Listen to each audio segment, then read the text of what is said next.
Hello, hello, good morning, and welcome in, everyone. Just noticing that there's still sound on that fireplace video. There we go, no crackling. Yeah, good morning, welcome in, everyone. Oh, sweet, Aloha used their little member shout out. How cute. Yeah, Aloha's been member for 1 month. I think it's now 2, technically. Welcome in, peasants. Grab a Tavern mug and take a seat. Me'll be on stage soon to start cooking up a model for you. Oh, that is so cute. I totally forget that's like a celebration thing you guys can do. Cute, cute. I think a huge thank you to Aloha for being one of my first channel members ever. There's 4 of y'all right now. I've got Non-Sleeper, Aloha, Hindsight, now Satirical Satyr, Gifted by Non-Sleeper, and Monkey, based on the little banana mugs. But yeah, very, very cool. Welcome in, everyone, though. Yeah, we got Satyr, Mini Blaze, my husband, who's always first in my eyes. Aw. Foxy, Just Lingual. I think that's everybody. If I missed you, I'm so sorry. Corey, if I never say, Empress Tiramisu. All right. Empress Tiramisu has their resin ale. Very good, very good. Speaking of, make sure you guys grab a drink. Oh, I can't spell. That makes that not work. There we go. And I have a question of the day up right now. But yeah, welcome in, get settled, grab a treat. The question I have for y'all today is, if you can improve one thing about 3D printing process for minis, what would it be? Faster print speeds, cheaper high-quality resin or filament, better automatic supports, or easier post-processing? The votes are pretty much tied, but there is a slight lead for easier post-processing, cleaning, and curing. And I'm very interested in that. Ricky and I have a pretty good system going when it comes to post-processing, so maybe we'll make a little video on that to share some tips to make that a bit easier for y'all. Aloha requires more flavors. I can do that.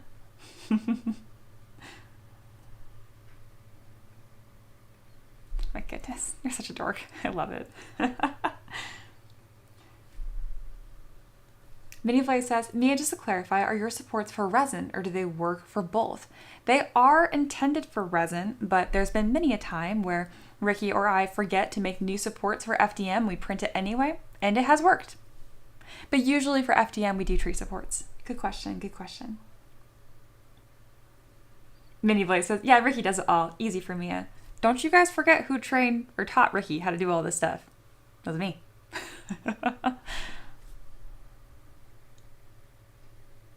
Man, it's just crazy to sit here, and I haven't even started the stream, or it's been up for a minute, and there's just like so much chat and discussion, and you guys are just awesome. I love my peasants. I love seeing you guys in here. I think it's so cool that, we all like the same thing, and I don't know, y'all just get along so well. I love it. There's a few troublemakers in here, but you're necessary. You're necessary to the process. Amazing, amazing. All right. Well, this is just our warm-up. We're kind of settling in for the next 20 minutes or so. If you're new and lurking, hi, welcome. I see you, and I'm happy to have you here too. Most of the Tavern is filled with regular peasants. Love to see what do I call my regular peasants? Patrons? No, it's already a thing. Regulars. I think regulars. We'll just keep it real simple. But yeah, really happy to have you guys in here. Let's, some of my updates here. I don't have a great update for y'all because nothing happened, but this is my crochet update. It is still just a bodiless or just body orb with no arms or legs or stuffing. It's all hollow with nothing in it. You can see all my mistakes on the inside, so don't look at that. I'm probably gonna get some more of work on this done tonight, and we'll actually have a new exciting crochet update for tomorrow. My last finished project was a squirrel. This came out really cute. At some point, they're gonna be on my shop for super cheap. I'm gonna sell them for like $10. I don't actually plan to make money on these. I have no more space on my shelf, so I try to sell or give them away to make more space on my shelf. I'm tempted to ask my neighbor because she's really active in her church, and I'm like, can you just like give these to kids or something? We'll figure it out. All right. Other updates and housekeeping. Oh, today is my 3rd day live streaming in a row. So we're on a 3-day streak right now. The goal is to get all the way to 14. Why? It's just my favorite number. I don't have any celebration planned for my 14th stream. If you guys have any ideas, let me know.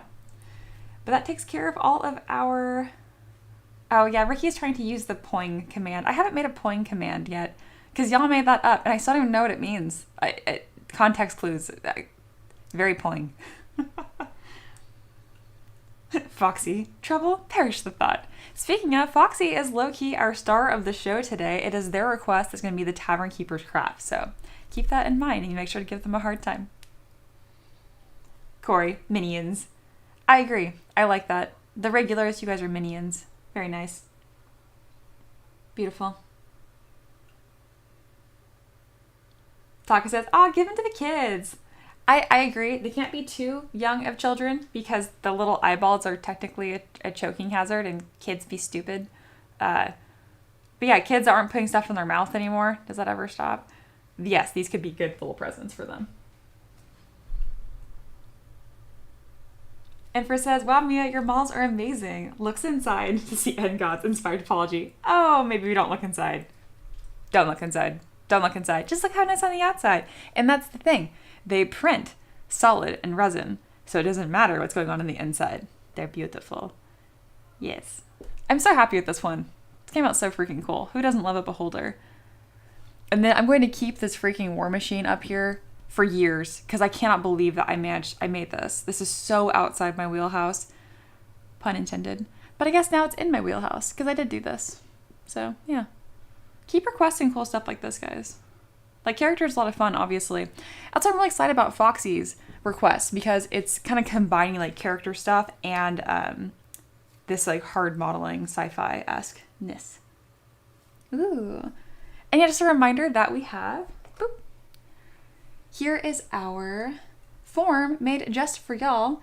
Today is the Warforged Samurai Female. We'll go over more details later, but if you guys want, you can kind of get a sneak peek by scrolling to the top here and seeing this top post with all the main elements in the reference pictures.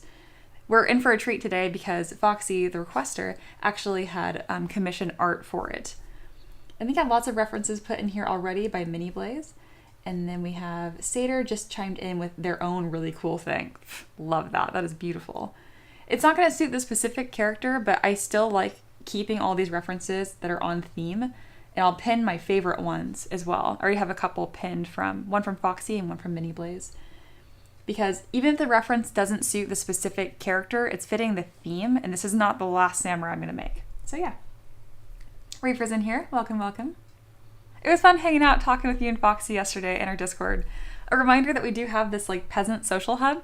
It's just a voice channel to hang out and talk. It was actually a lot of fun talking with you guys.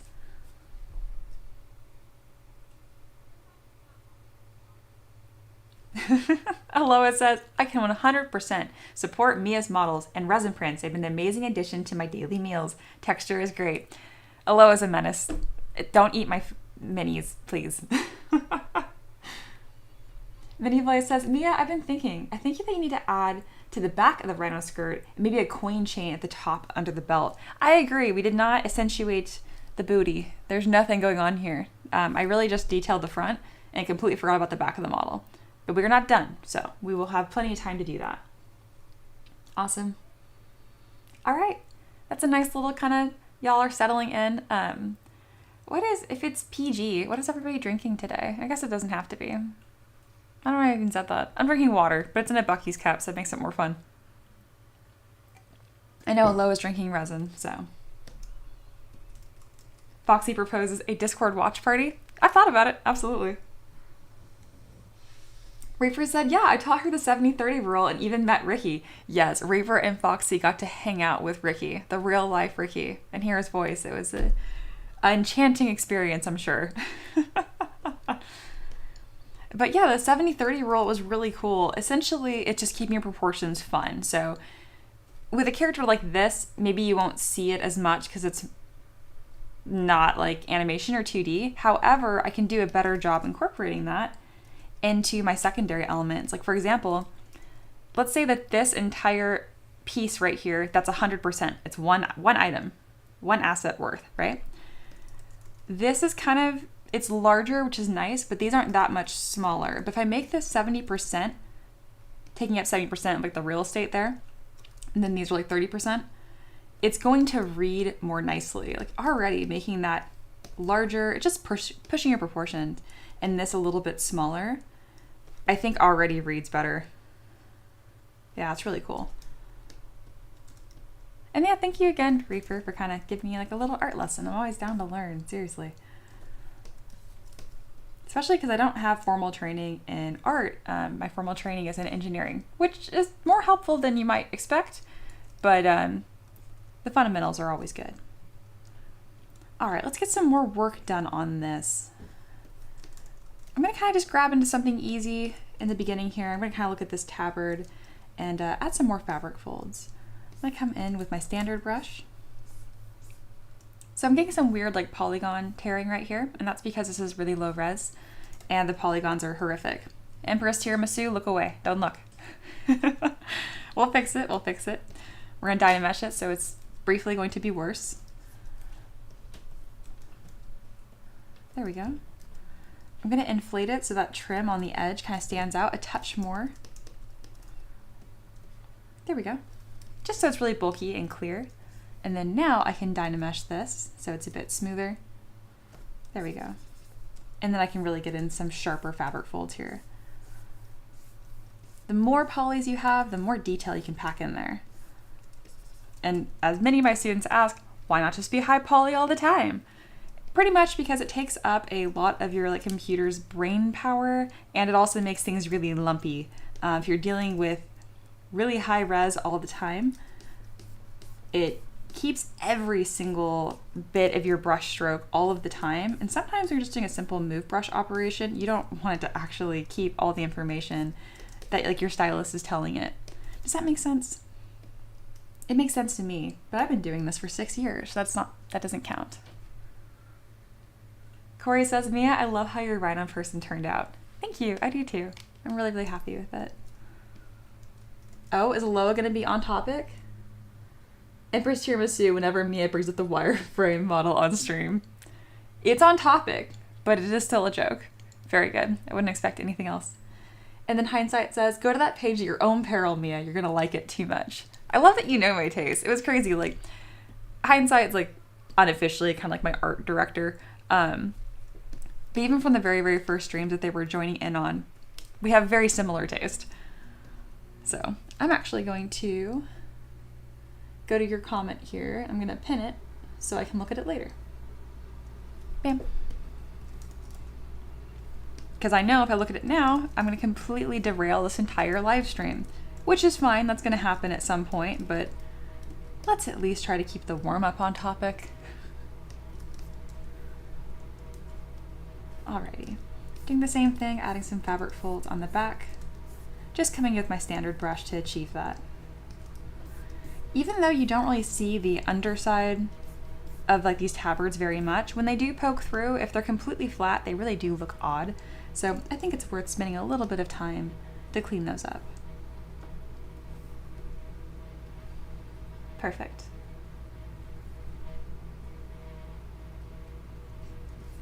Minnie Blaze says, I love the horn to ear ring. It's not practical for a fighter, but it does make it look cooler. I completely agree, and usually I'm a huge fan of the rule of cool. Sofire's here. Hi, welcome back. Sofire says, is this one finished or still okay for suggestions? Ooh, yes, more suggestions. This only has an hour and a half worth of work on it, which we did all on stream yesterday. So we are still cooking, and the back of it's pretty bland. If you want to see all the references and kind of see more of what we're talking about, you can go to our Discord under right here, Rhino Folk Female, and then at the very, very top here, I have all of the details, like the main elements for this request. So if you have references for this character, feel free to put them in there because this character is still open and cooking. Great question. Also, it's so sweet that you asked permission first. I do love that. Creative ideas are always welcome. And they're welcome even after the mini is finished. It just might cause me physical pain if you give a really good suggestion, but I've already finished the model, so I can't implement it. But that's the only risk. If it's a good idea, you should really share it no matter what. No matter what. Like Minnie Blaze will always, whenever she sees the duality serif, she's like, needs a sword. She knows the model's done. I know the model's done. But she still gives her ideas because they're good, and it's true.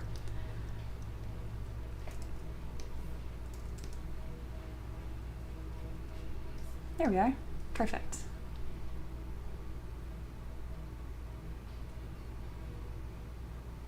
Minnie Blaze asks if backface mask is on. It might be for one of these. It doesn't need to be though. So far says, and if I come across as snippy, I apologize. It's been a rough couple weeks at work. Oh, I totally get that. Don't worry about it. Of all people to be snippy to, I'm a great person to be snippy to. Because I'll just think it's funny at the worst. And I'm a pretty snippy person by default in my day-to-day. So I never take things sideways. Also, I hope next week is more fun for you at work. In the meantime, enjoy the vibes. Hang out. Just Lingual says, painting the back of tabards, something I always forget, so unpainted backs of tabards always jump scare me. Yeah, that's why I like to, when I print my minis, I like to have them in like a dark gray like this, or even black, so if I miss areas, it just looks like a ambient occlusion shadow. Pro tip. Mini Blay says, it's time to pick on me. It's true. It's about that time.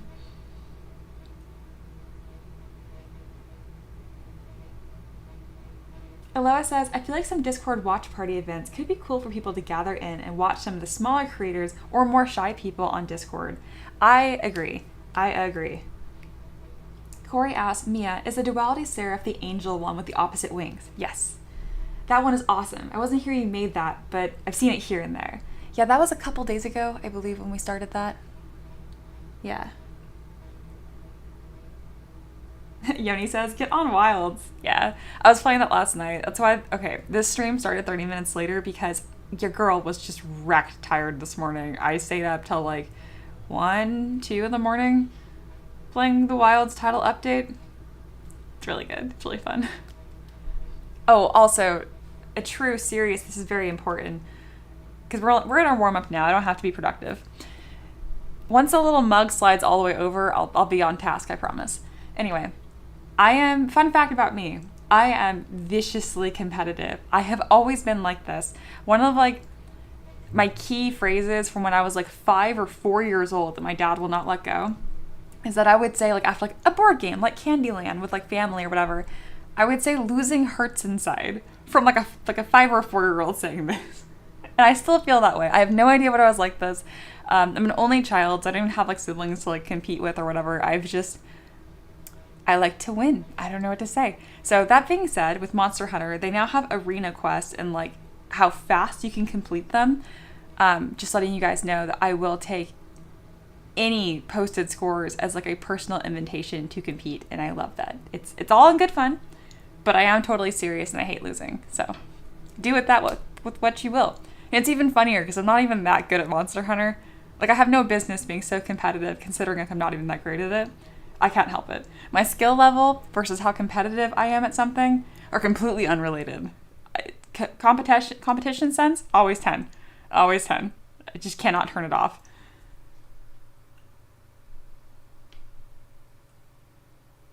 And Justin Cole mentioned some of the other viewers stream, don't they? Yes, when we hang out in the little Tavern Peasant Hub right here, very frequently we'll have Reaper was sharing her art yesterday, as well as I was organizing my asset library. Pixel's been in there working on their stuff before. It's been very fun. Taka says, that's why you don't play Souls-like. Yes. Yoni said, I'm going to post my Deshagama run. Do it. I did the frog with the funny butt. That one. And I was only 10 seconds away from getting the A rank, which I know isn't listen, I was really close. Is there not a difference whether you have a time with support hunters or not? It seems like it just is the same time. I don't know. I didn't like that. Sater said, bleh, mythic dungeons are what ruin World of Warcraft for me. I like to be skilled, but I don't like to be timed. I'm just a spaz. I also don't like to be timed. Cannot control the spaz.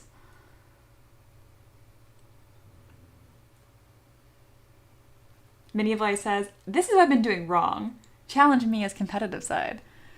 I really just immediately regret sharing this with you guys. That's okay. While you guys are here, make sure you like the stream.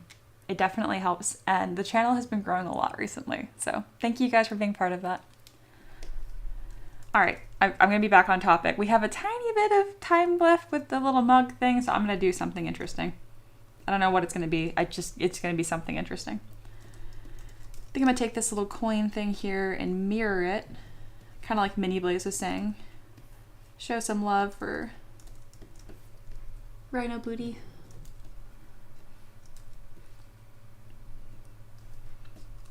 Just having anything really helps. Right now I'm just kind of just doing something symmetrical to get myself started, but these are separate pieces. So I can go in with auto groups, mirror and weld over the x-axis, and that means I can really easily grab these coins and duplicate them. Mini Blaze, I expected that once you became a student, which by the way, still super pumped about that, I thought you'd be like a menace with asking tons of questions. You've actually been pretty chill. Just a reminder that you're absolutely welcome to ask more questions than that. I give very special treatment to my students. Also a reminder that I'm gearing the happy hour section of these streams for my students, which is going to benefit everyone. One, it gives more value to those that are learning, but two, you guys will see a lot more like live demos and focused sculpting. For those that are new and lurking, I don't just talk about Monster Hunter the whole time, I promise. That's just, there was a title update last night, so yeah. I think that's way too many coins. We went too far. Let's just coin butt. All right, nope. Let's fix that. I think it needs to be like inverted and lower.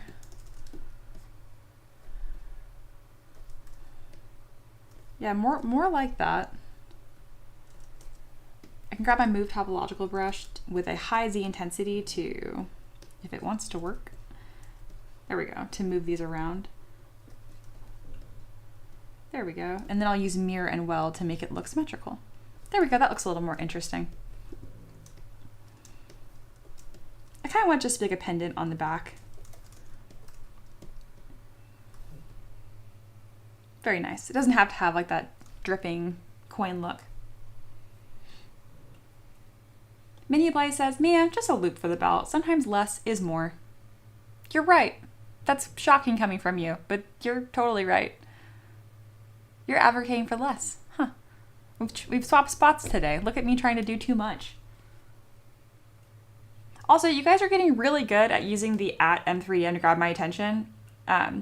The chat is just so popular. But no, seriously, if you're talking to me, please put the @. It makes it so much easier for me to see. I won't always respond, but I try my best. Corey says, Mia, personal question for you. Let's get off topic. Personal question. How do you take what you see from reference and actually apply it to your work? I've slowly been working on my dragon blob and I can't seem to make it look right. Oh man, what stream was it, guys? Help me out here. Where I measured things in eyeballs. Do you guys remember that? I just kept measuring. I think Empress Tiramisu was asking about that. Like the same question. But essentially, you pick something on your model that is already correct. So like I like to pick like a base mesh that's already pre-done for me if I'm learning something for the first time, and then measure it in terms of that. So in this case, we have a rhino. This isn't very helpful. We're gonna do the end. So our end of our warm-up here, I'm actually gonna do like a bit of a demo. Technically, Corey isn't an active mentorship student anymore, but you have been a student of mine before, and I love you. So we're gonna do this anyway. And I know I have lots of students in the chat. This is gonna help. Okay. Let me get a scene set up here, and then I can do a proper demo explaining this, because it's a very, very good question. And it really ties into, essentially, like the short answer is, it's proportions. It's all about proportions. All right, here's my beginning ZPR. Speaking of, guys, I have a fancy new asset library. It looks the same, but it's different. I finished this yesterday when hanging out with Reaper and Foxy. Beautiful. All right, so we are dealing with a human here, right? And humans are very, very sensitive. So if we know that this is correct as it is, but let's say if I took the arms and made them just 5% bigger. That's it. This is just 5% bigger. It already looks kind of weird. Like you can't quite tell what's wrong with it, but you can tell it's starting to look a little odd versus this. And that's only a 5% difference. So it's, oh my goodness, proportions are so challenging, it can be kind of scary. Here's how you fix that. Essentially, in this case, I measure everything relative to heads. So let's go ahead and grab a head. Bam. I know this is really, really jarring. Just trust me, this is industry standard normal stuff. So by basic proportions, we usually measure things in terms, like the average human, I think is 7 or 6 heads tall, but heroic proportions is closer to 8. So, 1, 2, 3, 4, 5, 6, 7. Yeah, that checks out. The average, like, actual person is less than that, but I like having like this more almost like pinup proportions and like lanky heroic superhero. So that's why it's 7. So that's one thing I check, is how many heads tall the model is. And the other thing that I know is that your average width of your shoulders will fit a head on either side. I have fluffy hair, so you can't tell. But if I make my hair like not fluffy, you can tell a little more easily. So that's another thing I can reference. Like the rhino folk, the other that we were just working on, you guys point out the head looked a little small, and when I measured it, that was correct. So I can tell like right here, that's correct. So for the dragon, you're like, well, how do I work with the dragon because it's not a human? Essentially, it's the same kind of thing that you're going to structure the head, but instead you're probably going to measure it in terms of like an eyeball when you're structuring the head. Because I can use this same way of measuring the body in terms of eyeballs. Same kind of thing. So your eyes are a fantastic tool to use because they are consistent spheres, mostly spheres. So for example here, the distance between your eyes is 1 eyeball. And same goes for the corner of your eye to the edge of your head is half an eyeball. The rest of it I know is a little, you can play with a bit more, but if your eyes are the correct like distance apart and your head is the right width, you can really play with how tall or how short it is. That's actually what makes your face looks more or less baby, fun fact. But that's kind of a good starting point there. So again, for the dragon specifically, you're gonna need to have a lot of references because it's not a real creature, so the proportions are a lot more flexible. But essentially you're gonna sculpt your dragon head correctly using that eye to use as your measuring tool, and then use that head to kind of measure the rest of the body and make sure it's proportional. Whenever you're making large creatures, it's tempting to make the head really big because you think like, oh, big head, big creature. That's not true. The larger the creature is, the smaller the head is proportionally. That's why on my baby monsters, I'll have like big head, right? The entire body is only like 3 heads tall. Like that's chibi proportions. But for a dragon, it's going to be much, much smaller, close to like 7 to 8 heads long. Does that make sense?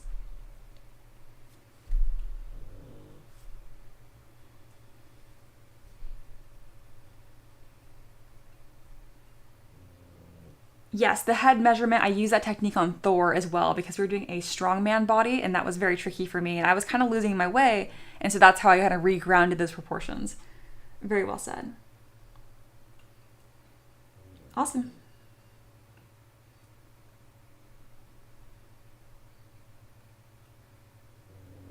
Perfect. Aloha reiterated what I said in a very nice way, saying, Corey, if you have a nice head blob of the dragon, then look at references and see the proportion they use from the head compared to the wings or the body length. Exactly. It all comes down to just measuring things in terms of heads and eyeballs. That's it. There you go. Art genius. Oh, yes, I used the same technique when sculpting that dog. Let me see if I can grab that really quick because that was really tricky as well. Here we go. When I was working on this cutie. Yeah, this guy. So this was really tricky because based on the eyeball proportion will change what the breed looks like. So in my case, I have a pug. He's actually sleeping right here, snoring. He's black, so he's right there, but you can't really tell. Anyway, so obviously for a pug, his eyes are much larger compared to the rest of his head, while this kind of German Shepherd mix we have here, that's not the case. So I looked at my references. A lot of them were provided by Seder. Thank you, thank you. And what was interesting was I was having a hard time making this look like a German Shepherd mix as opposed to like a collie. Is looking like Lassie for a while there. And yeah, I fixed that by just pretty much taking that eyeball and measuring it around the head. But yeah, thank you, thank you. Really good conversation here. Awesome. Thank you guys. And great question, Corey. You kickstarted that off. Well, I think everyone is feeling warmed up. Let's get to our main event. All right. Hello and welcome to the Tavern Keeper's Craft. This is where we work on the main meat and potatoes of the stream. I pretty much start a new model every single stream. If you're brand new here, hi, my name is Mia, and I make 3D printable TTRPG characters, creatures, and terrain for a living. And what decides what I'm creating this day are our patrons. So people support me on Patreon and they submit requests every single month, and then I make them. Today is a request from Foxy, who's actually in the chat right now. Make sure to give them a hard time. And they have requested their character Ash. So let's go ahead and make this full screen and let's really kind of dive into the details here. This is my Discord server. If you want to join, you should. We're cool. We're fun. All right. So yeah, big thanks to my patron Foxy, and they've been supporting my art for already 3 months. Also worth noting, they paid for an annual pledge, so technically speaking, they're going to be here for a whole year, which is very exciting. Thank you so much. Alrighty. Here are the main elements of this character. It is a Warforged samurai. The weapon is, we have some flexibility. They want it to be melee based. We could do an odachi. I'm not going to say all these, I can't pronounce them. A glaive or a naginat. I'm not sure how to pronounce those. But essentially just Japanese traditional weapons, think like swords and glaives. They're agile and dexterous. They're 7 foot, 6 inches tall. And they also have a longbow and quiver and a dagger. We might not include those if the model gets too cluttered. And then here are this is the beautiful art they had commissioned for their character already. So unlike most characters, this one's a bit more defined. We actually have commissioned art to follow. It doesn't mean I'm going to copy it exactly, but I'm going to follow it pretty closely. You can kind of see some of these samurai elements, especially on her shoulder plating as it comes up to her neck. You don't see it as much on her hips, but you do see it again very prominent on her boots. There's a couple differences between these two pieces of commissioned art. I like the styling of this one better, like the aesthetic, but I do like the structure of this one better. So we'll kind of be using both of these as we work on it today. And there will not be a mask on her hip. And if you want to read more about the backstory, I've included that. This was all written by Foxy, the requester. But it's pretty darn cool. This is mostly going to be a lot of body work, which is going to be fun for me. Instead of creating brand new assets or kit bashing, it's going to be creating them from this base mesh. So it'll be a bit of a different workflow compared to what I usually show you guys. Aloha said, wait, Mia, what is this legendary YouTube membership thingy? I didn't know it was here. Essentially, that's for people that want to make requests, but they're not interested in 3D printing. So it's a little more expensive proportionally, I think, because YouTube has higher fees than Patreon. But essentially, if you're a legendary member on my YouTube channel, you can also make a request every single month I will sculpt on live stream. So there you go.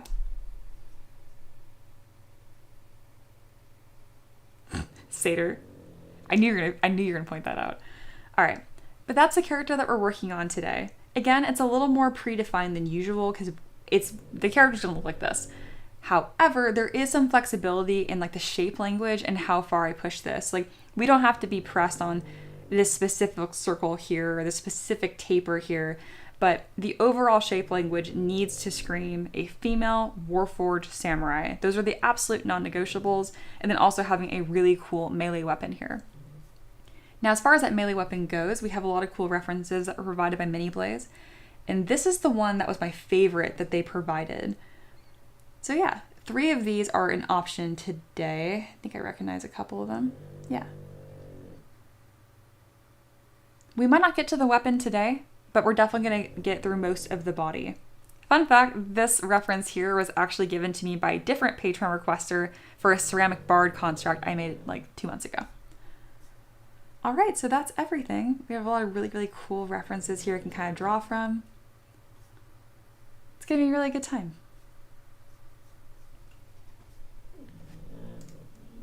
Perfect.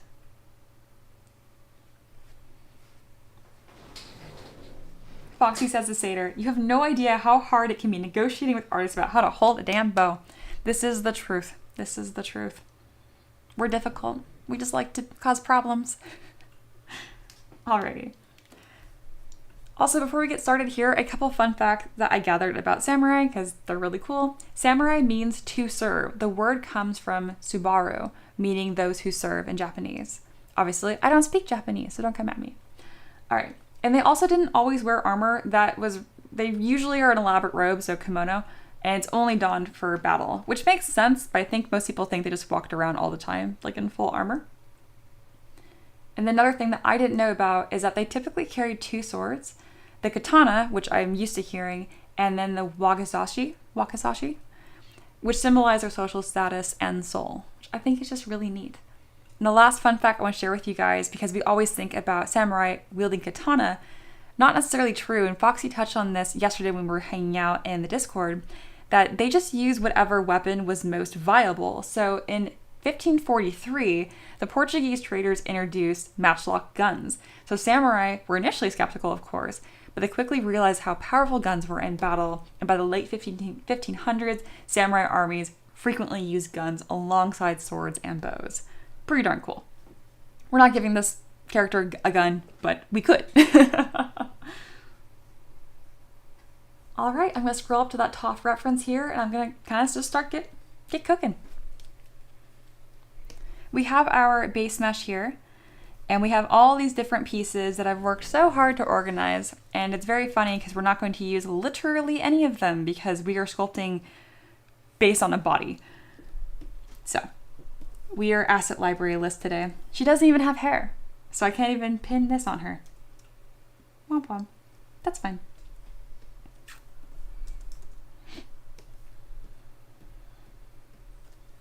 All right, this is one of those models where it might take me 2 stabs to get it. We'll see. I usually am able to get it in the first time, but sometimes I like to give myself the flexibility of knowing maybe I'll have to revisit it.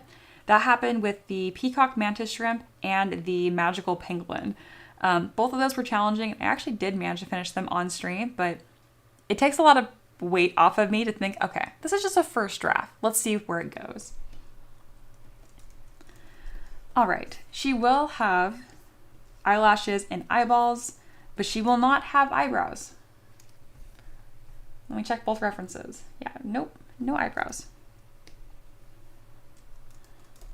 And then she's this really beautiful kind of steely gray. Let me get some organization going on here for my own sake. Your girl has a lot of screens. I need to get these in the same spot. There we go. Okay. We're gonna set this over here kind of as our reference point. And that you guys can kind of check back in. I know a lot of y'all are at work right now. But you can kind of look up and see on the far left, this is where we started, and this is what's actually being worked on right now. All right, so the first thing I'm gonna do is put some poly paint on her.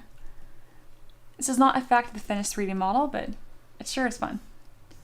Her eyes are green. They're not quite styled like this. They're more cyborgy, but I'm gonna keep them more human like this just for right now. And then she does not have like this triple lash. It's a single lash like this.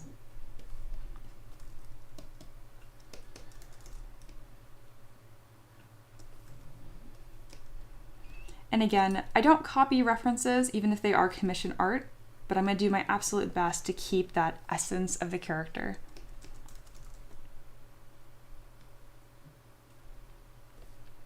All right, something I'm gonna do just from the get-go here is remove her ears. And this is gonna be really challenging because they're such an important marker for the head, but she does not have ears because, well, she's a robot. I'm using my trim dynamic brush to push this in. And I'm also going to lower the resolution of the entire body because we're just not gonna need this fine musculature. So I've reduced the subdiv here and I'm deleting the highest. There we go. Her body is somewhat correctly proportioned here. It is a bit more exaggerated and she is a little bit bustier than this. And she's really, really tall, like truly so tall. I'm gonna go ahead and delete her little modesty garments because I don't think YouTube is gonna care. All right. We're gonna make those adjustments I kind of mentioned earlier here. She does have a sharper, more narrow waist. And here's some tips when you're dealing with that snatched waist, right? Do not just remove their organs. This is not how you do that, okay? There's 2 really nice ways to do this. 1, bring their hips out, bring their lats out, and then make a little mark of where the end of their rib cage bone is. And then you can start pulling in a little bit. But it's a combination of all 3 of those. That's what you really start getting that narrow look, that narrow waist. It's not just crushing them. This is gonna get more exaggerated as we add armor plates and whatnot. She has a really sharp nose. It's kind of downturned just a bit. And of course, beautiful high cheekbones. It's making me think of Echo from Overwatch. I don't play Overwatch anymore though. I'm happy again. And give her a bit of a sharper jawline as well.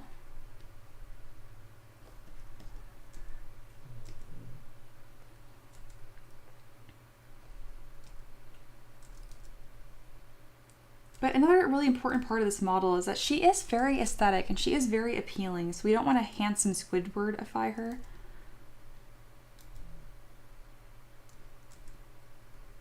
So I'm being very, very careful as I make a lot of these adjustments. There are quite a few obvious like construction lines, which is cool. Like she has really clear plating right here. But we're not going to add those in right now because as you can tell, the resolution is not having it, which is a-okay.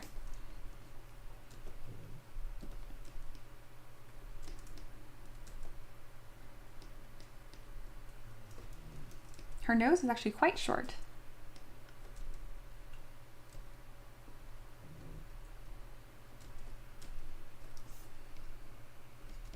And it's not so droopy or hooked either. There we go.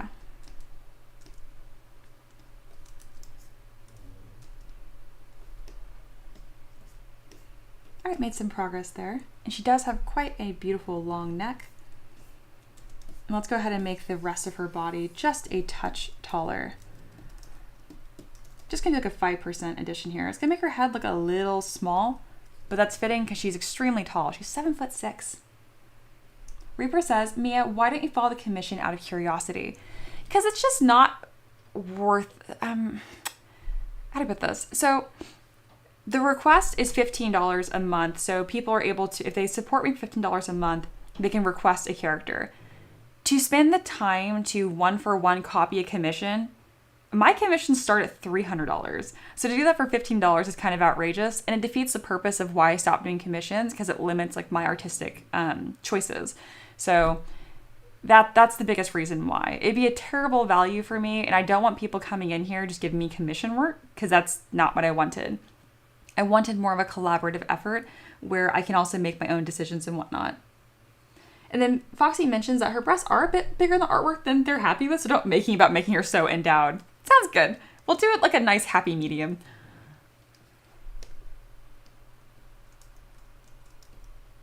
And then Foxy asks, why not keep the ears until later and delete them so you can use them as a reference? I don't need the reference, that's why.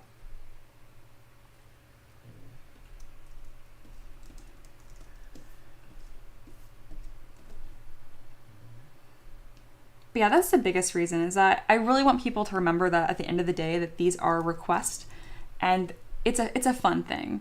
It's not a cheap commission hack, if that makes sense. Because commissions are a lot of work. And copying artwork, it's never been very fun for me. It's why I don't like drawing stuff like realistically, like one for one. I like that for studies, but not for... It's not that there's not artistry in it. I just don't aspire to be a printer, you know? Like I want that artistic expression and decision. Oh yeah, absolutely. Fantastic reference shared by Aloha. Aloha says, they remind me of Oriana from League. They have beautiful design and splash art. Yeah, they really do. Love that.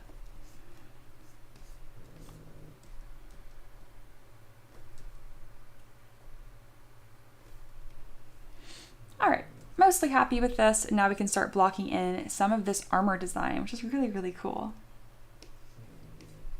And then Foxy actually elaborates to me and to Reaper, I'm not after an exact copy. I also lack visual imagination. I don't see things in my head. So it's fun to describe something and see what others create. Exactly. And that's perfect because that's the exact kind of patron I'm trying to attract, where it's like they want something that's in my interpretation and my style. I used to have it all the time when I was smaller, where I'd have people come up to me like, oh, you're a 3D artist, and like, can you make this model in this artist style? And it was like such a slap in the face. I'm just like, how about you ask that artist to do it then? You know what I mean? Like, I don't know. Ugh.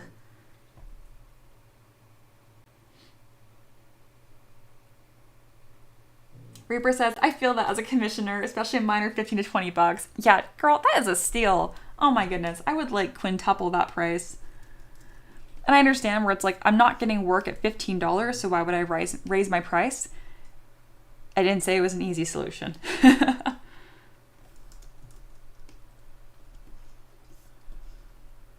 All right, let's start working on this face here. I want to avoid it because it's going to be challenging, but this is where we need to start. All right, the way we're going to do this is a lot of plates. Okay. The the one we're going to start with is kind of like this cowl, essentially. I'm going to turn on the wireframe, and we're going to come in with my masking brush and create this shape. So I'm referencing, if you guys want to know what I'm looking at, I'm specifically looking at this reference art. I know my face is covering most of it, but go on the Discord, you can see the whole image. But that's the one I'm looking at most closely. And I can see that that cowl kind of sits below her, right in between her eyes, so that's why I'm masking to that point. And they kind of swoop off to the sides and up to the top.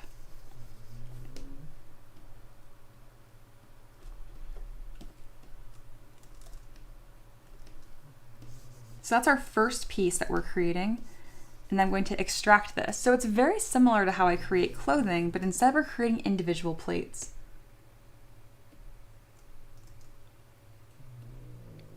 Are we not going to extract ZBrush? What do you?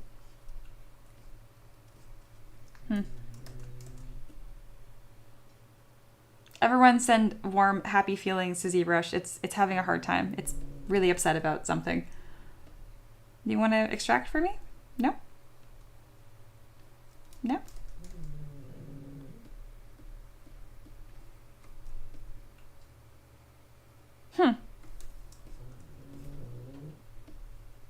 All right, there we go.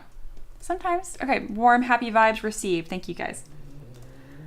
All right, we have this initial plate here to make sure it offsets from the model. We're going to inflate it just a touch and then make it a darker gray. Oh, that's really nice, Seder. Yeah, because I am having kind of an ugly silhouette here a little bit.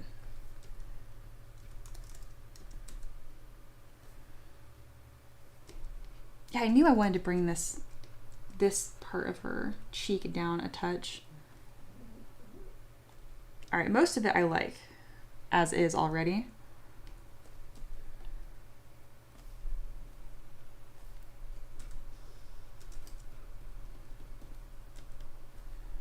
There we go. All right, so we have this initial piece here, and let's go ahead and keep on shaping it. I'm going to be using the crease brush a lot to kind of crease plus polish by features. So I'm going to hold spacebar, go to crease, and then poly loop. Because I know I want this main line here to be sharp, as well as a couple that kind of swoop off from the sides. So now I do polish by features, it's going to keep that crease. Isn't that cool? Probably gonna need to Z-remesh these every single time I extract a piece. That's okay.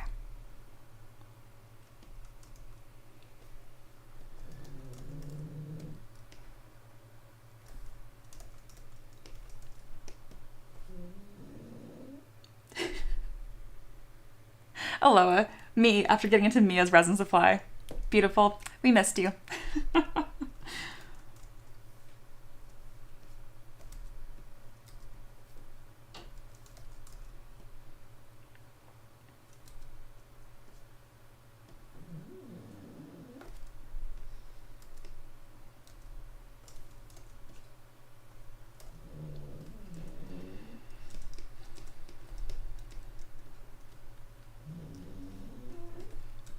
Those of you that have headphones should probably hear my dog by now. He is beginning the death rattle stage of his sleep.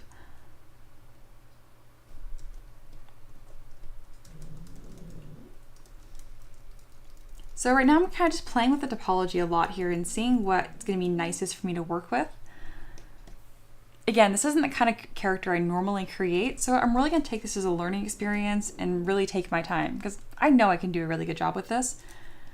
But I know I can also learn a lot, so I don't want to rush myself.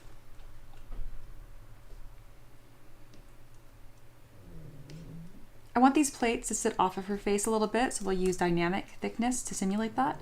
And I say simulate on purpose because it's not actually a real thing until I click apply. So you never want to sculpt like fine details when you're dealing with dynamic. There we go. I want to keep this edge right here too. There we are.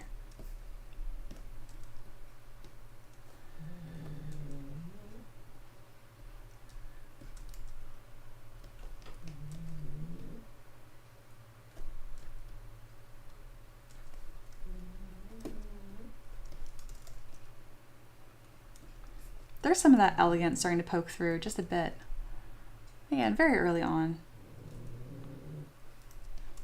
But she's really pretty, and what's really going to show a lot of that beauty is this sweeping line right here. It's very, very important that I get that correct. I think it should terminate here to have more of that like sweeping line. Kind of reminds me of a Pagani Huayra. A lot of that car was designed with the thought of a woman's eye.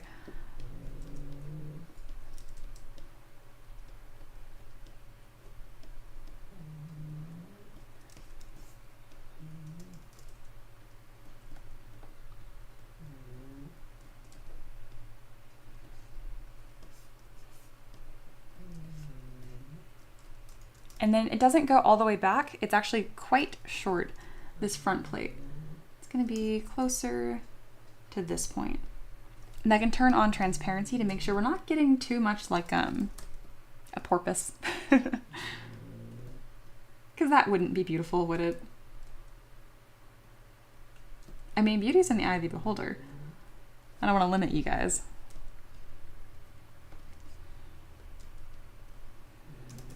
Now I'm going to duplicate this piece and pull the second shell back. All right. Really taking my time with the move brush. And this is why I took so much time on that first plate, because look, I've already gotten more use out of it, and that was much, much faster. As I mentioned though, we're not really in this for speed right now.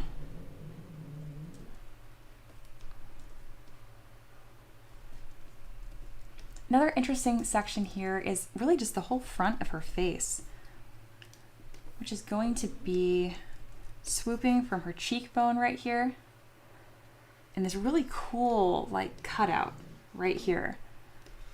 Come down to her chin, covers her nose. It really goes everywhere except for her eyes. So we'll go ahead and hide her eyes. It's going to tuck under that initial plate that we made. Even though the face on a miniature is so small, it's really, really worth digging in for attention. Mini Blaze, relax. I appreciate the feedback. We are so, you are my student. Relax. Sater says, if you have to Foxy, but I think it'll be cool for the forehead plate to mimic the samurai helm. I agree. I don't want to get too far with it. Or better yet, Mini Blaze, follow along as like practice and kind of practicing these forms and shapes. All right, and I also need to do a circle here around the eyes.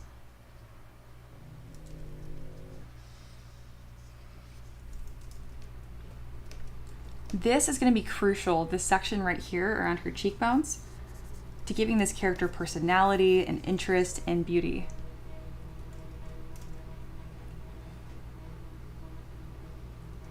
Foxy says, it'd be up to Mia as she is cooking. I sure am. Oh, Wallace is here. Hi, I believe you're new. Hello, first time here. Yeah, no kidding. Well, welcome. I'm working on a request from someone that supports me on Patreon. They have a female Warforged samurai. Let me grab that reference for you really quick. This is in our Discord server. Of course, you're welcome to join this. But it's a really, really cool character. I'm actually gonna full screen this. It's kind of like a reminder for everyone that's kind of tuning in. But this is what we're working on today. We're at the very, very early stages. Probably spend about an hour and a half to 2 hours, and then we'll kind of see where we're at. Right now, I'm constructing that face. Kind of just taking my time.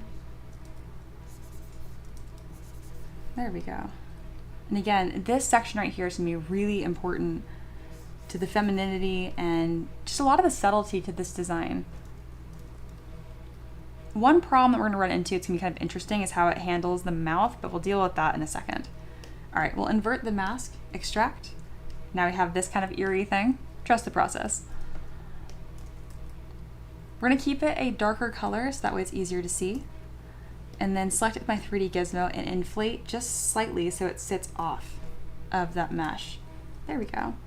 And now that we have this secondary piece here, we can kind of start to create these contours. I'm gonna Z-remesh it if I need to. This might be too high res, even as is. There we go. And then once we're really happy with all these shapes and forms here, I can come through my Z modeler brush and really build them up to be a bit stronger.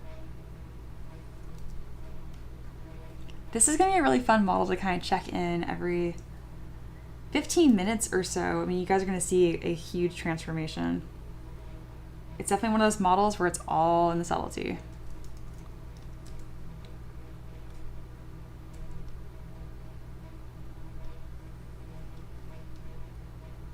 There we go. Already looking a bit more interesting. And then we need to add some thickness just so we can have that silhouette shadowed. I'm gonna use dynamic for that because I don't want it to be something that I can't undo later. And I have to be very careful because if I extrude too far, it's gonna go through the mesh. So just a touch. There we go, because it's gonna sit on her face kind of like a mask. So I'll actually increase the size a little bit here. Perfect.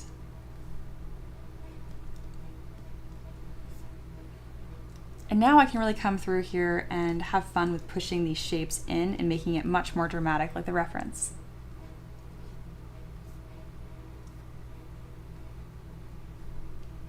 Thank you guys for giving Wallace the Discord invite.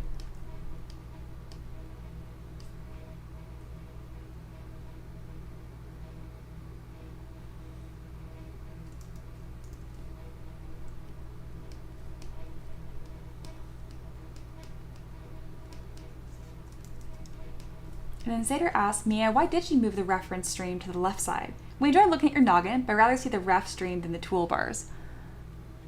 Like why it's over here?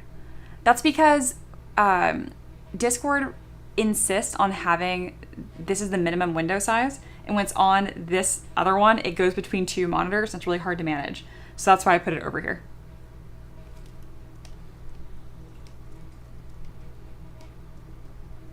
And as far as why I have the references on stream again, I don't know, I like that you guys can see like me using your guys' input in real time.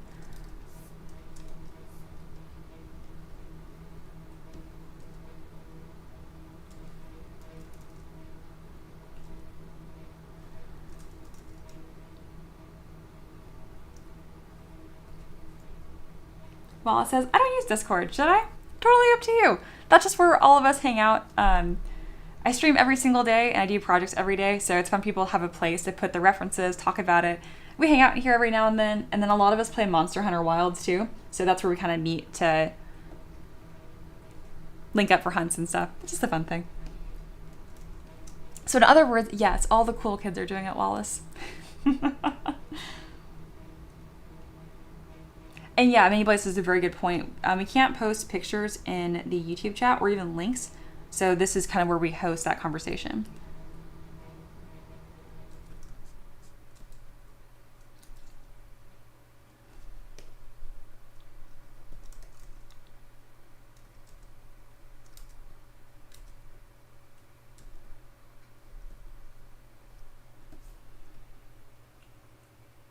All right, we're very early on here, but I just know she's gonna look really cool.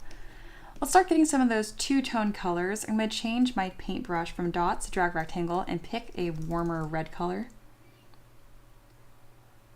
Also gonna make this a bit darker. I really try to avoid just painting models in gray because otherwise it's really hard to see them. All right, and then we have a little bit of a shadow right here,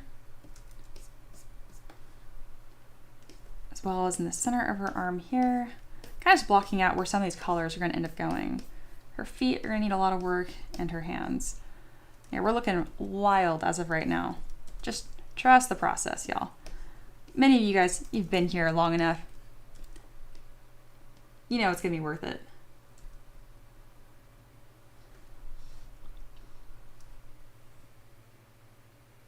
Taka says, just looked at the ref in the Discord. She really gives me Lies of P vibes. Absolutely. I was thinking the same thing.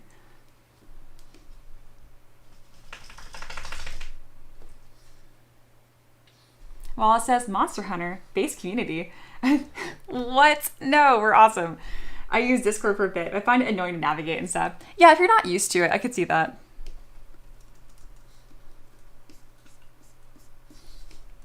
Am I just not hip? Does based mean cool now? Have I missed that?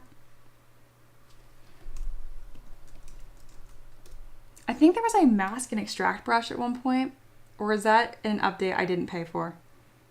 Because that would be very helpful right now.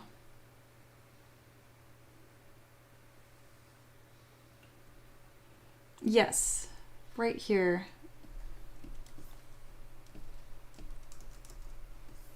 Oops. I'm gonna try to learn a new brush that I don't know how it works. Yeah, it says mask type. Haha. Okay, I gotta touch the mesh. Because I could use this to really quickly concept, but I don't understand why it's like so thick. Maybe it's intensity based. No? Is it nothing based? This is a cool brush. They bragged about it when they first released it, and now I'm like, it doesn't work very well. I just don't want to have to mask and extract 1,000 times by hand. Mini Blaze says, I think this is part of pulling now. Beautifully said. Aloha says, bass is good. Yes. Oh my god, that's so... Sorry. Yeah, I'm not with it. I thought bass was bad. In that case, cool. Yes, we are so based. Corey says, Mia, don't worry. I struggle to keep up with lingo now as well. I'm still in my 20s though. Like, I'm hip. All right, my other ZBrushers, why does this brush suck so bad? How do I get Mesh Project to work? It wants to be this ridiculous. There's got to be a way to make this not so dumb. Maybe if I did it, because I know it's going to make this faster. What if I did it out of... It doesn't even align the gizmo nicely. This is why I don't pay for updates. And to be clear, I don't pirate them either. I just, boo. I have the perpetual license for 2022.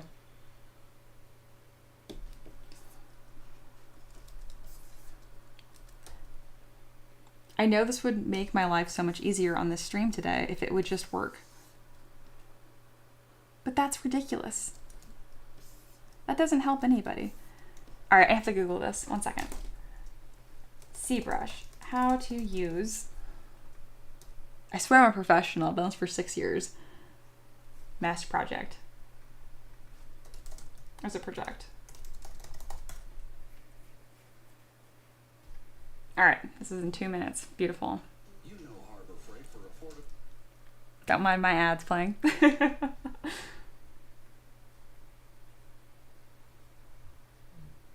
The top related topic. Mesh project brush not working. Relatable. Yeah, they changed the intensity and it changed the brush. That's what I'm complaining about.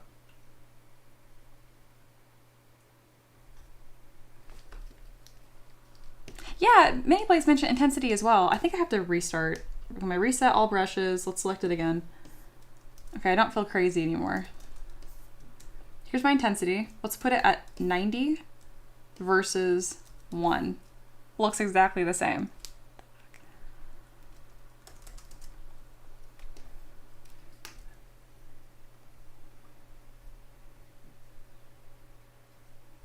All right, ZBrush stuff. When I was first learning it, like streaming, getting used to it, I would have absolutely panicked to show me try to troubleshoot stuff like this on stream. And now I realize you guys just like to see anything, like art stuff happening, including troubleshooting. Also, I know my peasants are gonna unite and tell me the answer.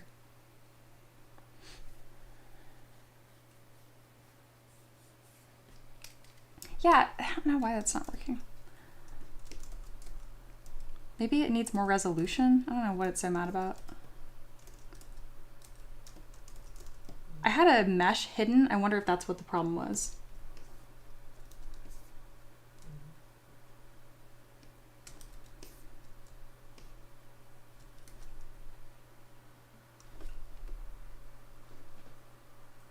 Hello, it's okay, ZBrush is just stupid. I feel that. Also, breaking news, industry professional leaves entire tavern stunned as she halts service to watch a tutorial and crashes out live stream.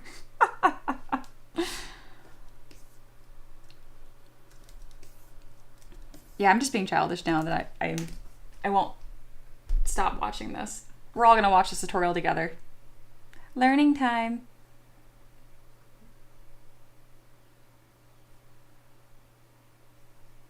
Yeah, see? Control, drag. Look how nice and smooth that is. That's what I want. Why is mine like quadruple the thickness? I don't understand. Mini Blaze says, is there a number on intensity? Yes, Z intensity. Wall says, so this is a model for a game. No, I 3D print everything. So this is all, I have like 1,000 models on my Patreon right now. I've been doing this for 6 years. It's been really fun. But yeah, I make stuff like this. I make stuff like this. And then I also do prints on FDM. Those were both resin. But yeah, this is all about 3D printing and tabletop goodness. So yeah, it's a really good time.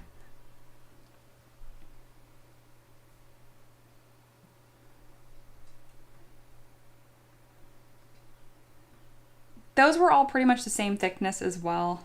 So, all right, we're not gonna use this crappy brush. We're gonna do it by hand, manually, like peasants. I just really thought I could get something cool working here. Silly me. All right, sass is over, we're moving on. Okay.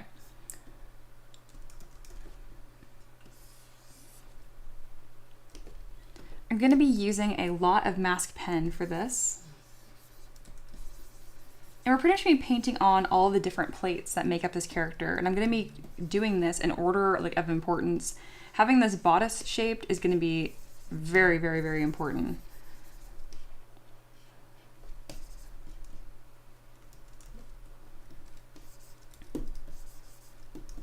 I could just carve all these onto a base body. That's how I usually do my Warforged, but I want to do better.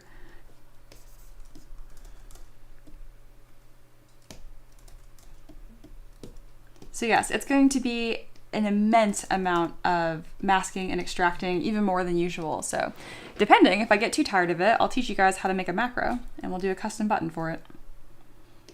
Because it's just going to be the same piece over and over again. All right, we have a piece. Neat.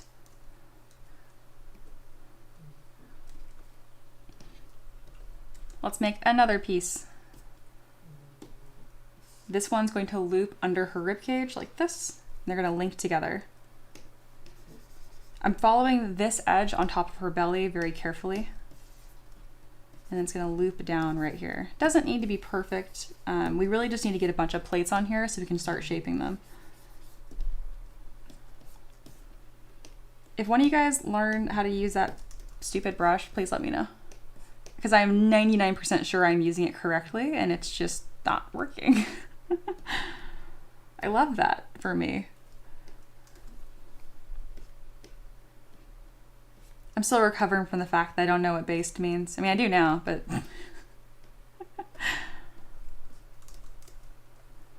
All right, I'm going to be changing the colors on each plate so that way they actually make sense and you can see them differentiate from each other.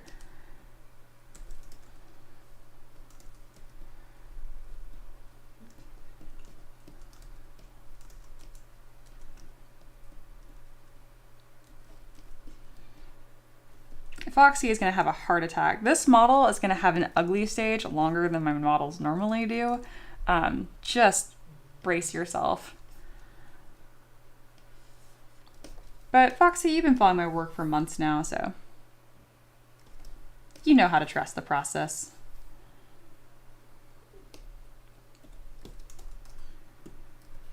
So now I'm going to go for these pieces that are going to be shaping the silhouette, which is very, very important. And she has these really, really cool leg armor pieces.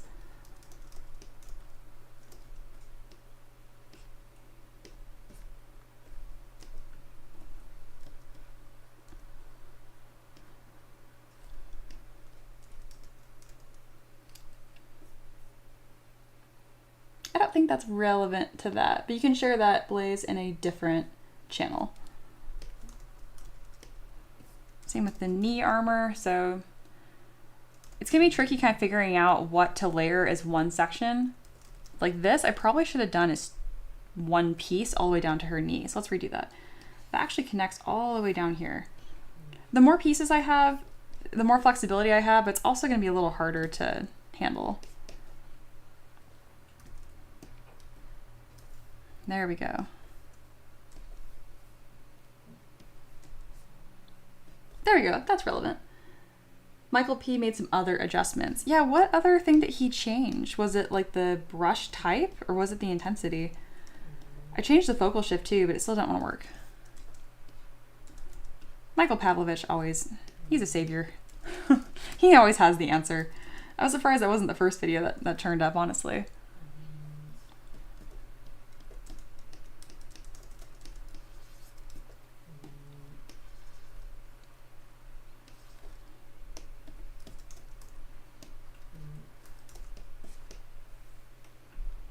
Foxy says, Mia, Foxy is trusting the process. I'm proud of you because this is going to look outrageous for a long time.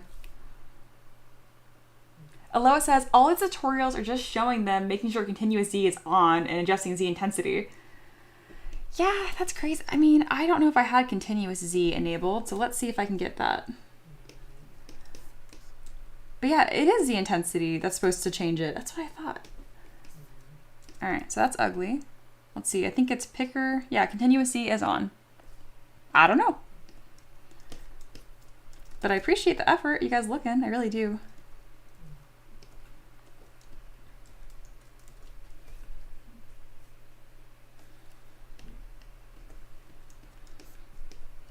She kind of has like a leotard on almost.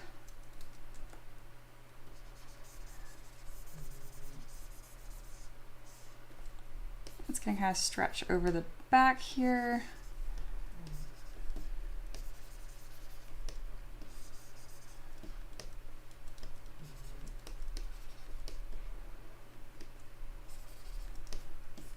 It's kind of superhero-esque, so it reminds me of.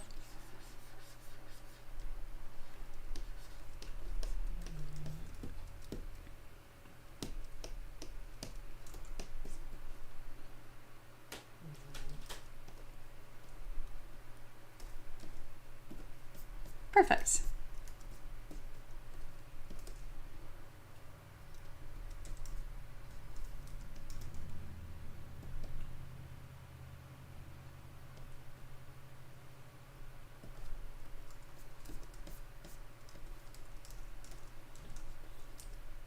All right, I need to grab a crease brush to make sure that these loops don't change.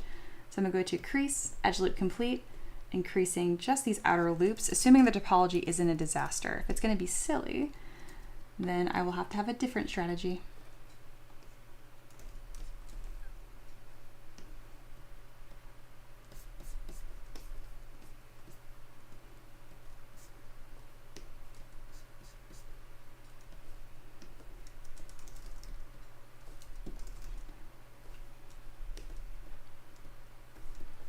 There we go, just keep on keeping on. She's gonna have kind of like these little boots. We all know here that I don't create shoes. Not unless I absolutely have to. So let's go see if I have a boot I can grab from my asset library. I want something that's on the sharper side. Ooh, I might have to make something from scratch, guys. Which I'm doing that right now, but because like this shape is more correct, but it's way too sharp. Interesting. I will avoid it if I can, but not to the detriment of the model. All right, we're gonna bring in this button boot. And then removing pretty much all the details on it, because I just want the shape. Speaking of, we're going to remove her feet entirely because she's not going to have little toes like that. So to do that, I'm going to mask, Control W, delete, and there you go. She's now footless.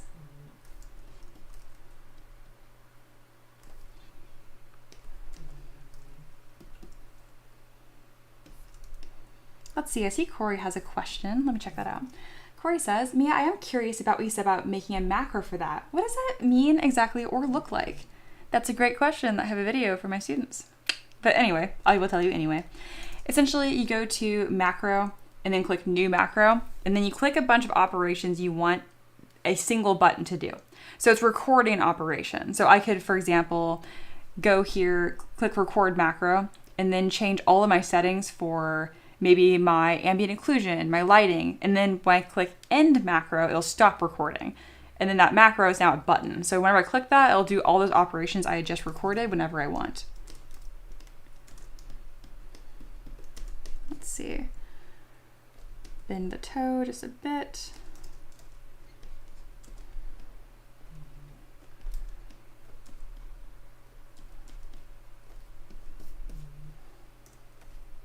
Slowly coming together. It's kind of looking like a thing. I wonder if Foxy has relaxed at all.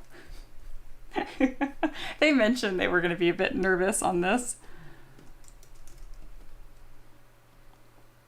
Which, if I was a newer artist, would also make me nervous, but not anymore. I know it's going to come out great.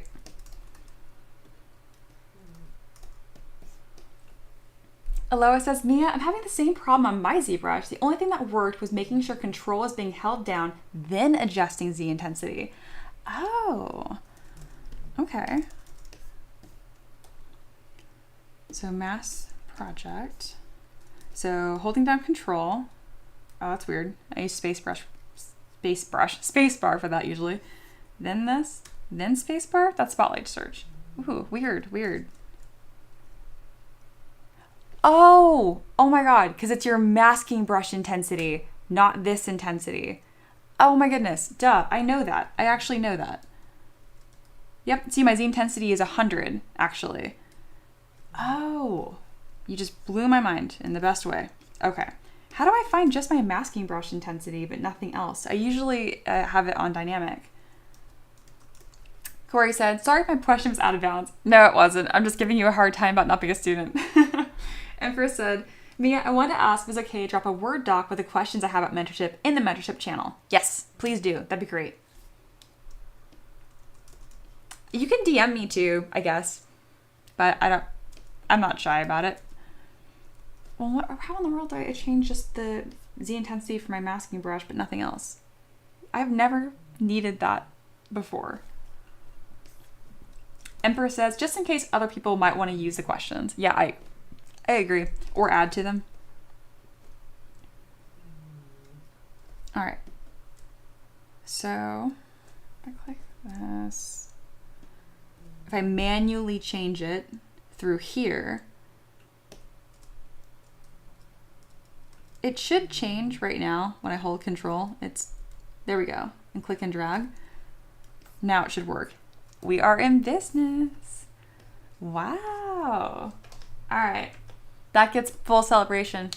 Good job, Aloha. You solved that. Thank you so much. That is going to help me today. You're the best. Sater says, oh, that she reads. Bah, humbug. Oh, did I neglect Sater? I'm scrolling. Sater says, Mia, I demand split tabby toes for the feet. Beautiful. Okay, I missed one thing that you said. You're okay. I love all the hearts going. Thank you, Aloha. You are the best. And you still chimed in and fixed that at a point where I still need to use it a ton. Sater says, you missed so much stuff, lol. Well, I saw one tag. To be fair, I'm missing a lot of people's stuff. All right, well, now I want to play with this new brush. Also, I don't like how slow the lazy radius is. And why doesn't it go through the model? I still have complaints, but it is cool. I wonder if it would do a better job than what I did by hand. I guess not. It's still a little funny, isn't it? But it probably would have done a better job than I did for this. Kind of. Interesting. What if instead I just go, I do one side, and then I split, and then mirror and weld? Another concern I have is that it's kind of high res. Did you find any way to change the resolution on it, Aloha? I'm curious. It does have polygroups on it, so I bet you I can Z-remesh by polygroup. I don't usually have that enabled, but now I could. And we're learning all of the things today. I love it. Yeah, keep groups, Z-remesh.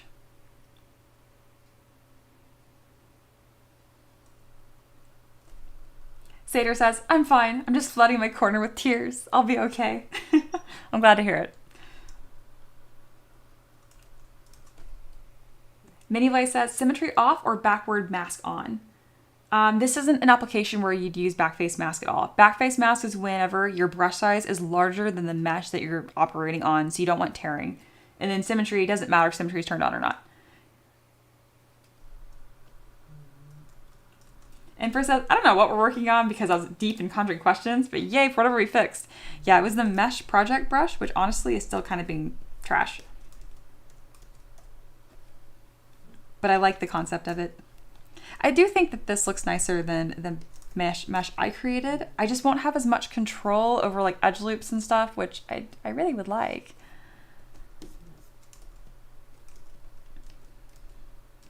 I mean, if I do it this way, I can still like find my crease and plate lines, which is cool.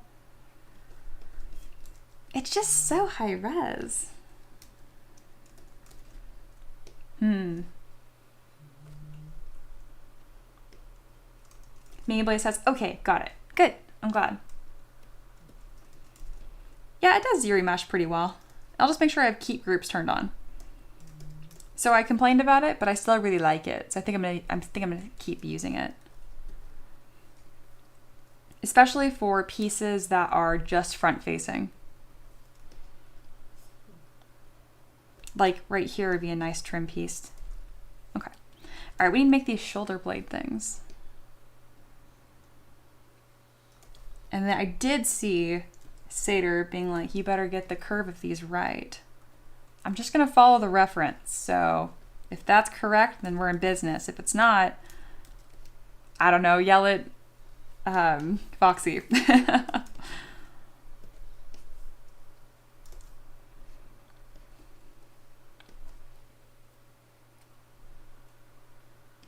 Miniplay says, you may want to watch the video later. It does seem pretty useful once you figure it out. Okay, I will. I will do that. Thanks for putting that in there. And maybe I'll watch that on my break. Oh, there's the shoes that Sater wants. Sater says, that's not what I said. What did you say, Sater? Aloha, if you make a small piece, Mia, and then don't move the camera and hold your mask button and shift, you can add more sections onto it that will join together. Oh, interesting. Oh, Sater's crying again.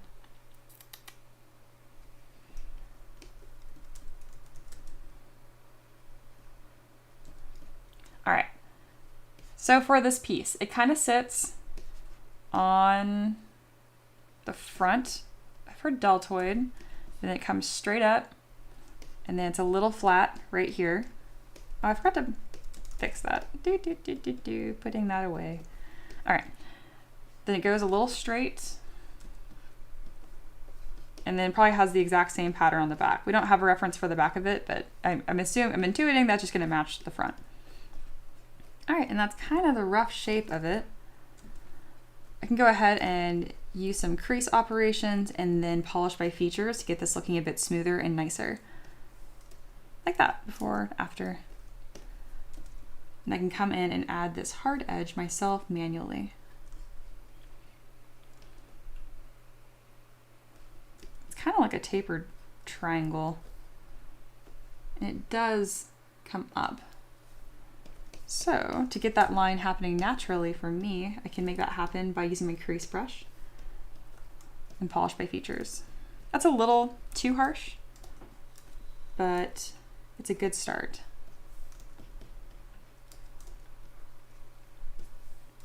Something kind of like that.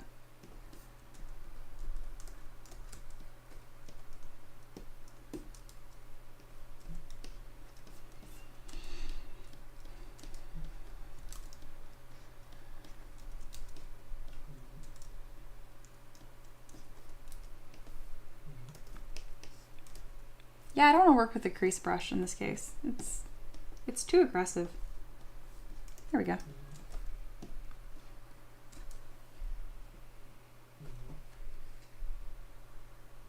Foxy said, I did not exercise that much influence on the art for references, so just do what looks or feels best. Okay, absolutely.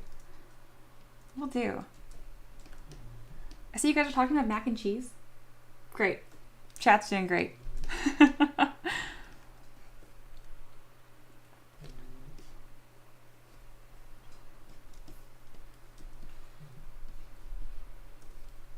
All right, I'm really just adjusting the way this is gonna sit on her shoulders.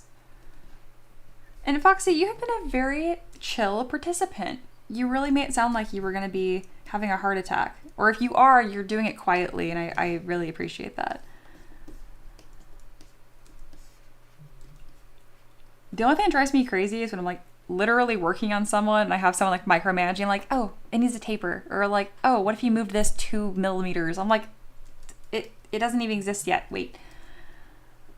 Anything short of that, I'm pretty happy. I'm pretty chill. All right, we have a piece here.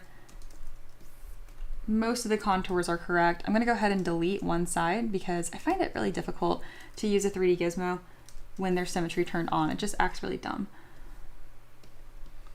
There we go. And then I have the wrong curve. It's kind of convex right here and it needs to be concave. There's the samurai look. All right. I know it seems like I'm spending a lot of time on this. It's actually a very complicated shape. And as you guys know, the primary shape is the most important part.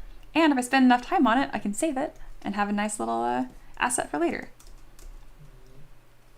All right, we have a nice piece and I should be able to just layer this nicely. It does sit underneath. That's probably what hindsight was threatening me over earlier.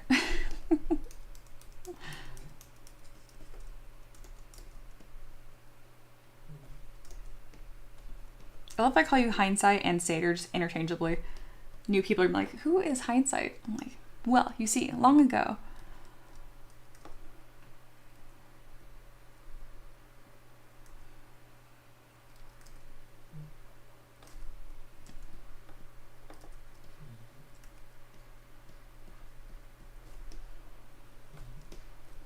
There we go.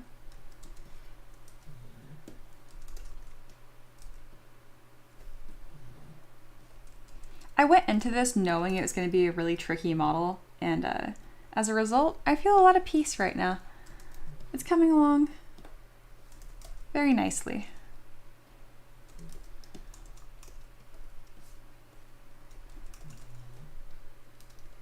Going into a tricky model with the right expectations makes the world of difference.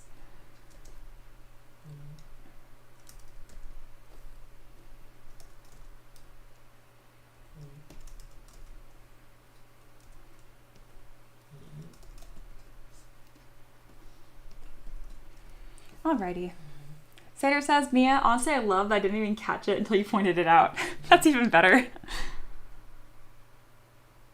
Foxy says, hindsight is 2020. Therefore, Satyr is cricket. Beautiful. Aloha, OMG, I missed the rebranding. Yeah. Aloha, Satyr is hindsight? Yes, yes, that is the same person. Oh, I'm glad I said that. Foxy says, as an aside, the 20 centimeter tall carnivore is printed and awaiting assembly. Oh, I demand pictures in Discord. I demand them. Minifly says, Mia, okay, at the top of the shoulders, I was talking about doing stuff like softening the edge up there yesterday on another model. Do you want to use a smooth brush? I didn't use a smooth brush for it. I just used Polish by Features. And then you can use a smooth brush though.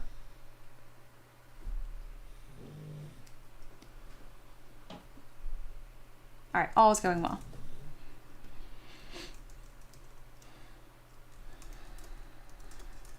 All right, it's time to get some poly paint on here that I don't hate because I have so many different colors going on and none of them are talking to each other. So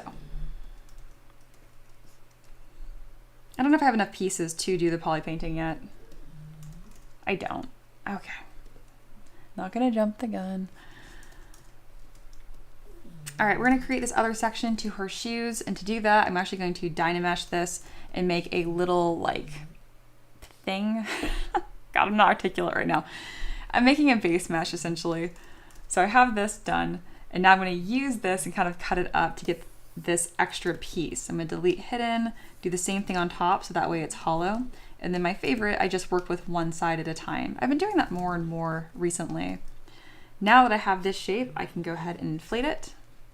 And it's going to be this really lovely kind of dark gold. I'm gonna go a little brighter on the gold because this color or this model desperately needs an accent color. And then same with this, we're able to really elongate her legs and exaggerate things because girl is a robot. I don't have to worry about actual bones, just like structural integrity. All right, and then these actually go much taller, closer to her leg.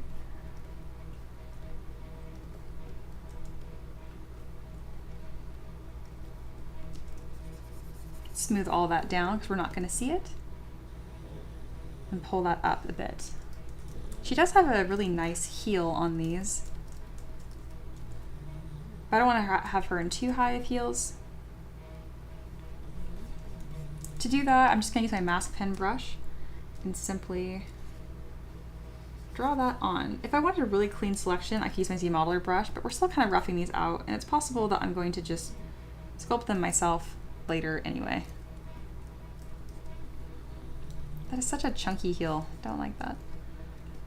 Before I mask that, let's just make this whole section way smaller. Could I really not have this as a separate piece? Boo. There we go. All right, making progress. Stretch that down, flatten it up. Not gonna comment on the fact that it's fighting me every step of the way because I won. Easy breezy. Excellent. See, it's a slippery slope. I just wanted to get a little bit done here so I could have something to poly paint, and suddenly I've had to make like 5 new assets.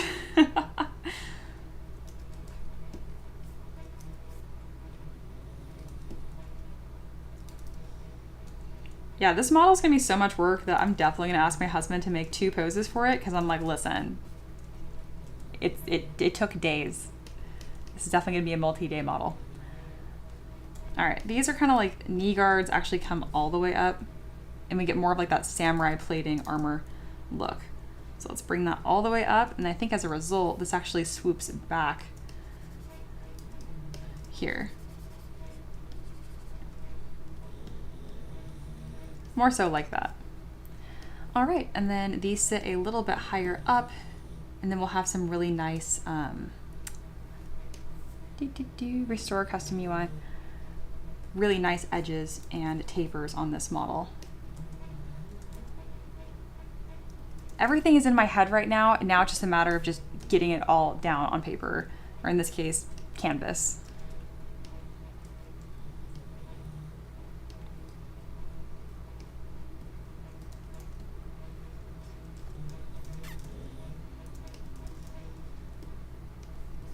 All right, we have one bright accent color, the rest is just totally dark.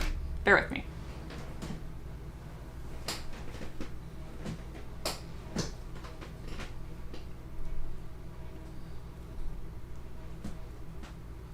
Many Blaze says, I still get insert and append confused. That's because there's no meaningful difference. Append versus insert, it just changes where it puts it in the subtool menu, but it literally doesn't matter because you can just click and drag and reposition them. I think insert puts it at the bottom and then append puts it like in the middle. It just doesn't matter. I just pick one or the other.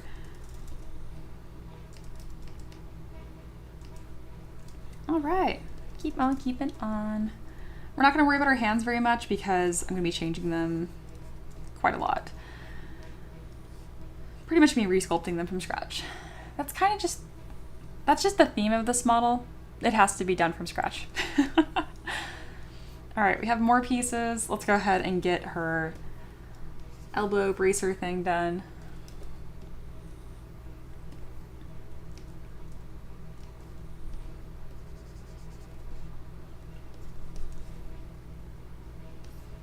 Go to mask and extract. Perfect. And zero mesh.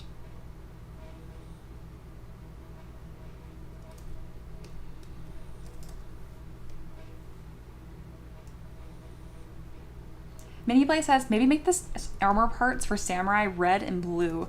I might do that because I'm not inspired by the color scheme and the reference, and that especially I can do whatever I want with because it does not affect the print. Good suggestion, Miniblaze. Ooh, thank you, Aloha, for showing that. Okay, so you can get these cool layering effects. I still don't trust it. I like that it has this natural bevel on it, but it's so darn high res, you know what I mean? So if I want to extrude edge loops on that, I don't know, he's not my favorite. All right, Let's look at these references Mini Blaze put in. Let's see if there's a color scheme I like more. These are nice. Corey says, Mia, I miss you doing the shrinking technique. This is the infamous tiny hands. You probably do it sometime, I just haven't seen it forever. I just haven't done it in a long time, you're right. Empress says, looking over the questions, hopefully it's stuff that makes sense to ask a potential mentor. Just answer whatever is relevant. Sounds good. All right, let's get some color on this because it's driving me crazy. I know it's gonna be cool. All right, let's gonna change our scene. So I'm making the shadows a little more intense. I know she looks really hardcore. Just give it a second. We are more than halfway through the Tavern Keeper's craft. So we're just about due for some magic to start happening. Got a nice warm light over here. All right.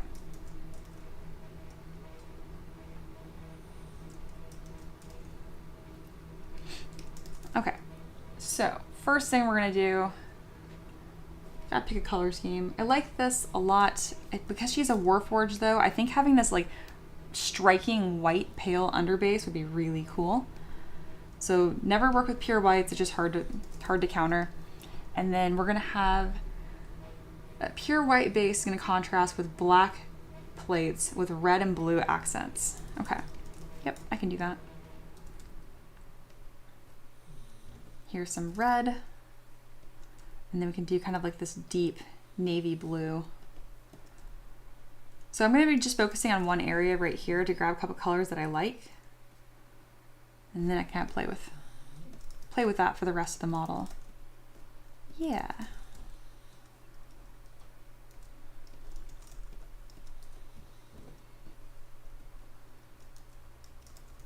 Let's make that a touch darker.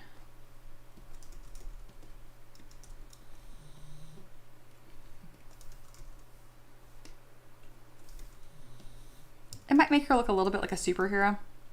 We'll see.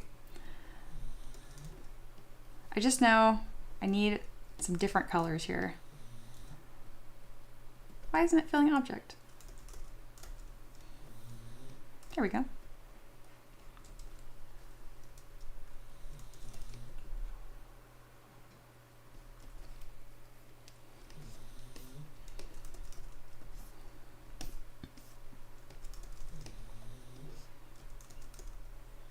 And then her eyes are actually just one solid color. I just don't want her to look too scary. They're green in the reference, but I think it'd be fun if I did this like lighter, more saturated blue.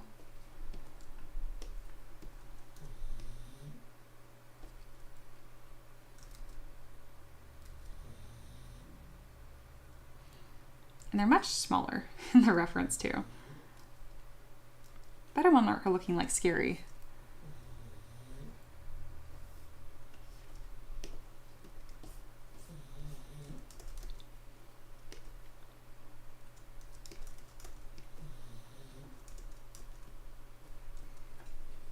Something kind of like that.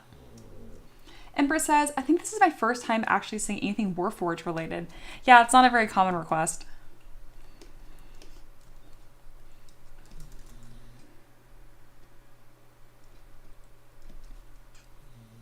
Making progress. More layers. This is a chaotic model because it's really going to look like nothing until I put edge loops on everything. But when it does, it's going to look sweet.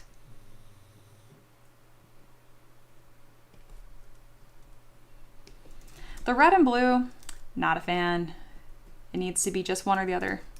I'm going to do red and gold.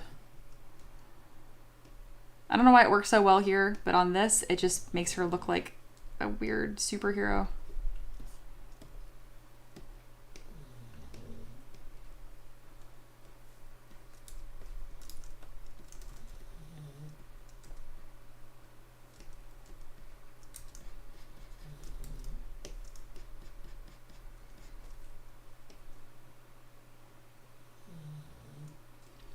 Sater says, I had a cool concept, in my opinion, for Warforged.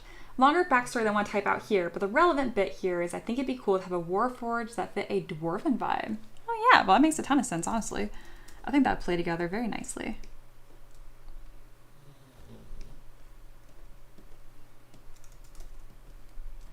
I went for more of a tan. I don't like it. Just I feel like this gold is kind of mustardy yellow, which I don't love. That's fine.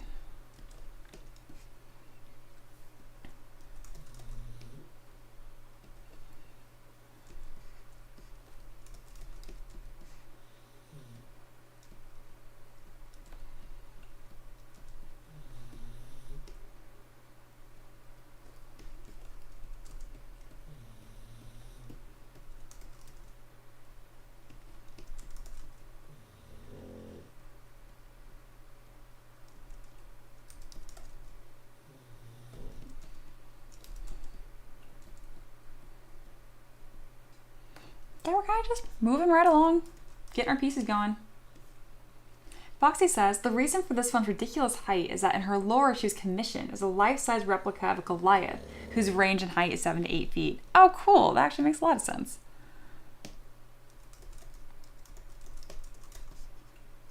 Yeah, I appreciate you sharing that.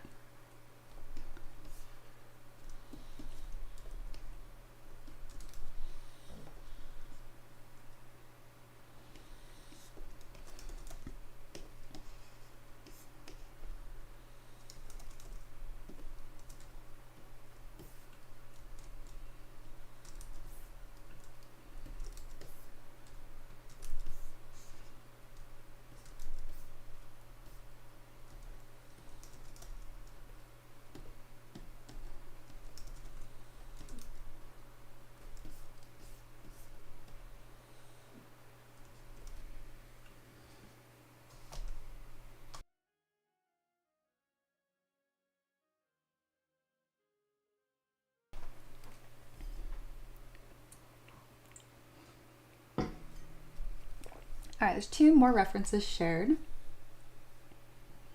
Alternative to the shoulder armor, former wear wings. Those are really cool. That layered pleat, that is pretty neat.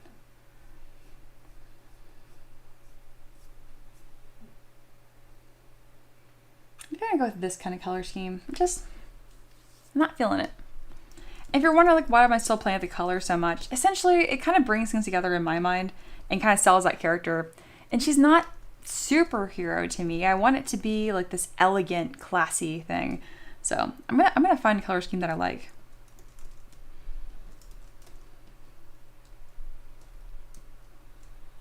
And I don't like these reddish tones that keep like this muddy-ish color.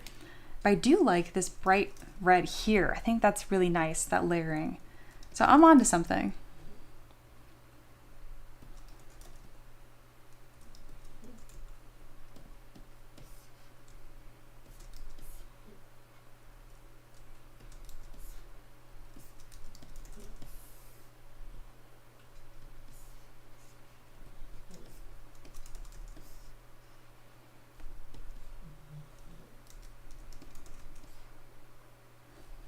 Something more that reminds me of like a blooming flower almost.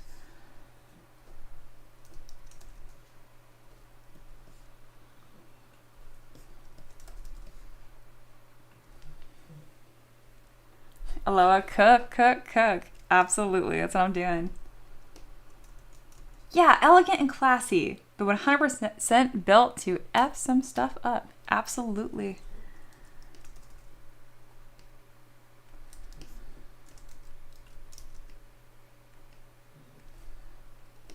Now, she's going to be stunning. It might take a second for it all to come together, but don't you worry.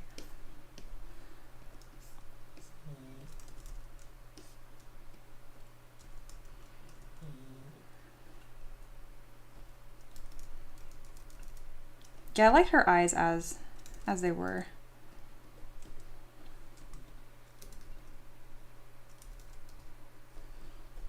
I'm not feeling tired at all. I'm really having a good time here. So we might go way past the Tavern Keeper's Craft like normal because I got to get this to a point where I'm happy with it.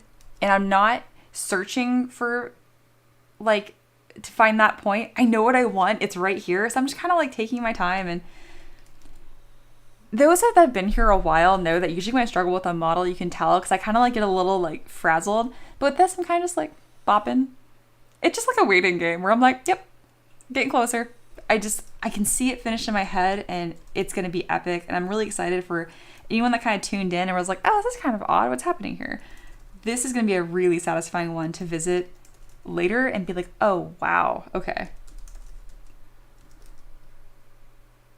And it really does help that Foxy, you've been so clear of like very open on like the direction that I can take this with and flexibility, which is really fun for me. I appreciate you trusting me with your really cool model.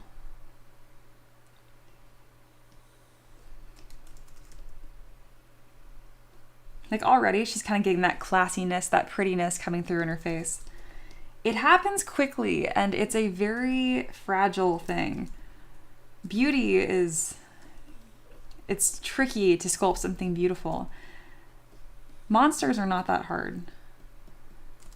Or I guess they're less finicky is the best way to put it.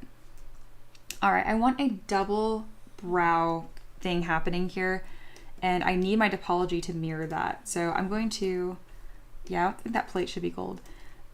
This line here is fine, but I really need this to structure and complement her face even more.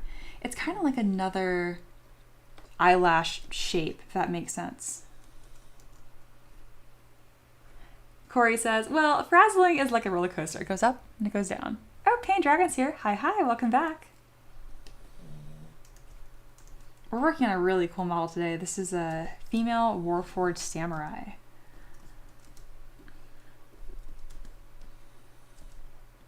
A lot of pieces to handle, but it's all coming together. That's just one of those models you just gotta be patient with.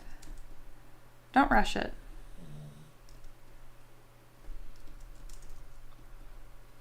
And then don't be afraid to really push it to be something interesting too.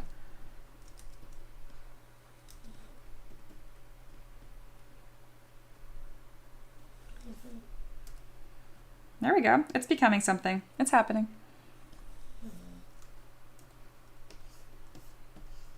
Yeah, like geisha-esque. That's what I'm starting to think of in channel, and it's starting to come together more.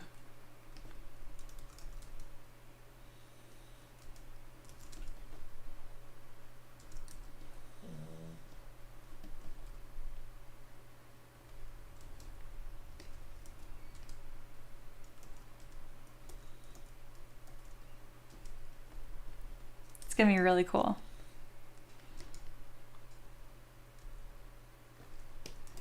All right, when I extrude this, I need to make sure that I don't have any high res or subdiv. So let's go ahead and apply this. Let's see if I can get a more structured shape here. All right, first thing we're gonna do is click crease. This is where a lot of the beauty of the model is gonna be.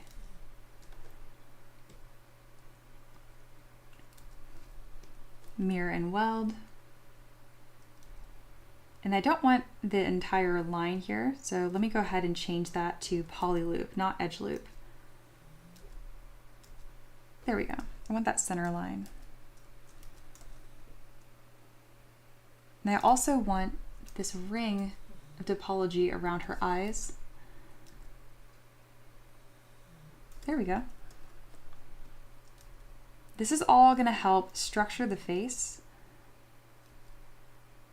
There we go. When I click something like I don't know where these splotches of paint came from. Let's go ahead and fix that. There we go.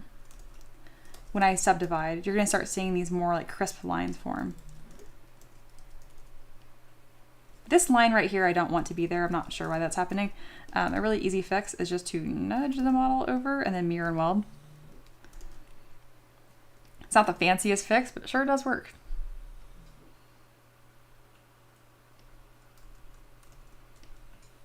Foxy cannot resist. It's finally happened. And they say, if I could give direction, please can we have a necklace type collar thing? Yes, that's in the reference. Don't you worry.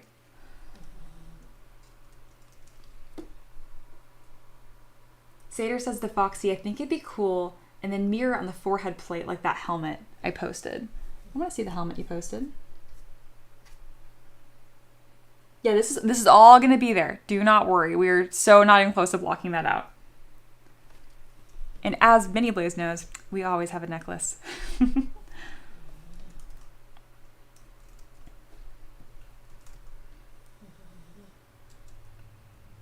Ooh, yeah, like this is a really good guideline for where all these lines and hard edges should show up.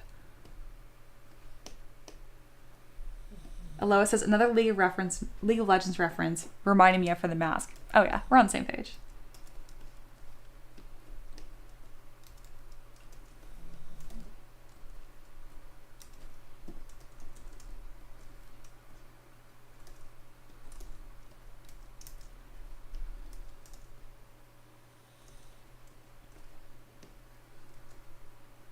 Ooh, lots of references coming in. This is really cool. That fan thing, yeah.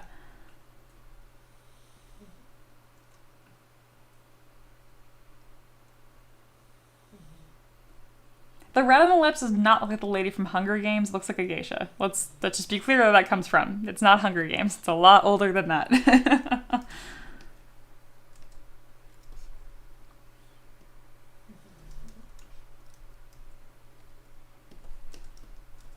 All right, I think I want to extrude a small edge loop around the face. So I'll go to Insert, Single Edge Loop, and then Extrude Poly Loop. We definitely don't want Q mesh in this case. Just a small plate line. I wonder if I can really quickly uncrease the entire model, if it'll let me do that. Because I like the base shape of this mask. In that case, I'm going to go more geisha. I should make this really white and then add that color in. Kind of just to play with it. The contrast kind of helps me see the model a bit better too. There we go.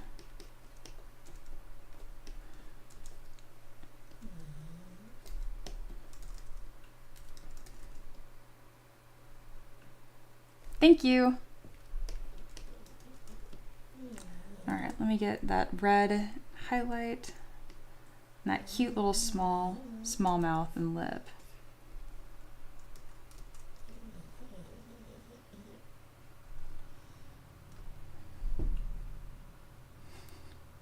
Taka to Loa, are you a fellow miserable soulless playing League? That's great. I love it.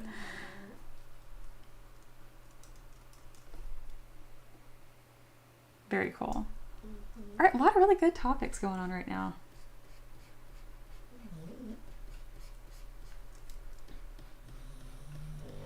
I do like a full lip on this though. I think I'm gonna do the entire top half, kind of this red. Going a little deeper.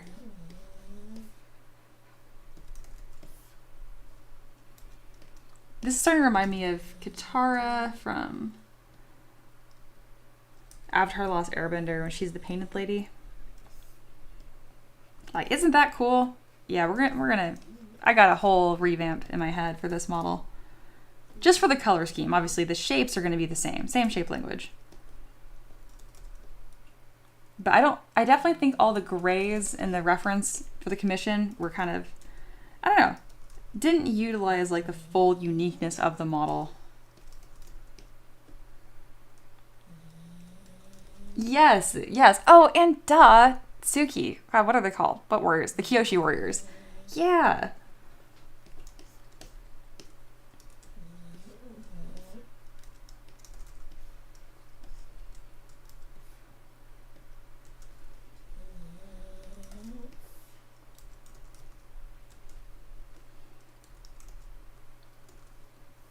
All right, I'm really starting to have a lot of fun with this. Again, I usually try to stay like on track and on time, but I'm just gonna, this model requires a lot more time, and we're just gonna do that.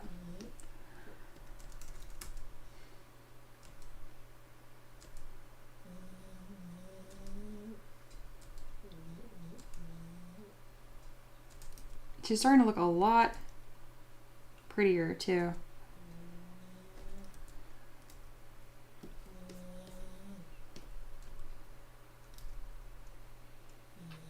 Foxy says, really liked Avatar. Good show. Well, you are in great company. God, this looks cursed. Wow. Okay. We're going to all know that this is underneath that model, and we're not going to talk about it. Okay? Don't worry about it.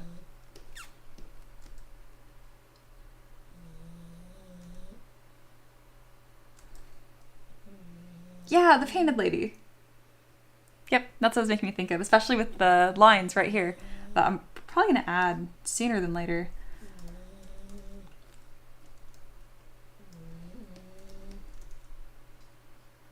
All right, so to do that, we're going to just mask those spots, if ZBrush will let me mask those spots. Oh my lord. This mask looks cool though. Like, I'm definitely going to save this piece. That is really, okay. That weird thing in the center, that is the mouth flap. That's, yeah. Oh my god, both of you guys screenshotted that and uploaded it. Bad peasants. Bad times two, especially for being on the same page. Oh my god. I cannot believe you guys both immediately posted that. Outrageous. Look how nice this is. I don't see you guys screenshotting this. This is very nice.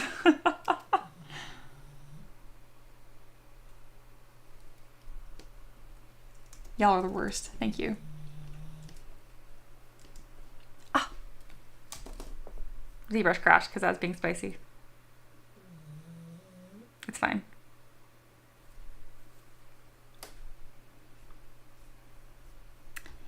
It's fine. Okay.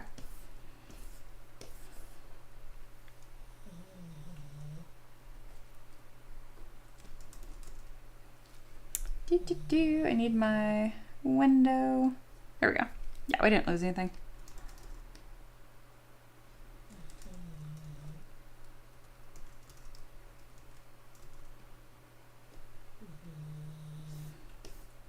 Oh, I lost some of the poly paint on here, so I'll go ahead and save. But nothing that I can't get redone really quickly.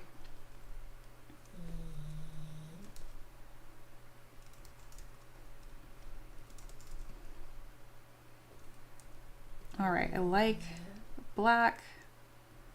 A couple gold accents is fine, but too many made this design really muddy. So let's come in with this. And the red will just be an accent. Yeah. Okay. And the gold is fine for like small pieces. So we'll go here and here. And we have a lot of pieces we need to add still, but I'm taking this detour to paint. So that way we're all excited about the end goal here. We can kind of see this femininity that is coming through the model, because I think we were missing that before.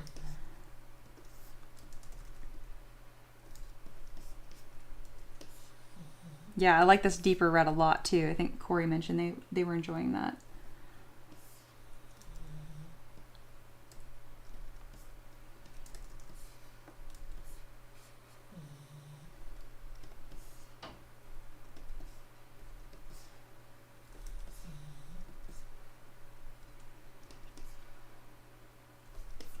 So you notice I'm kind of throwing red just like everywhere. And this is just like a fun thing for me to see where I want these colors to lay. I don't expect to actually keep all of it. I like to go heavy-handed and then pull it back.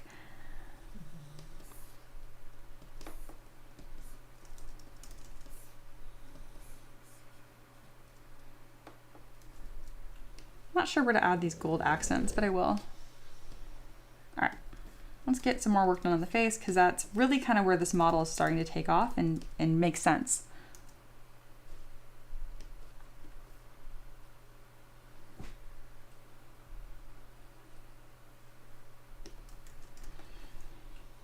Thank you, Foxy, because that actually looks nice. Yeah.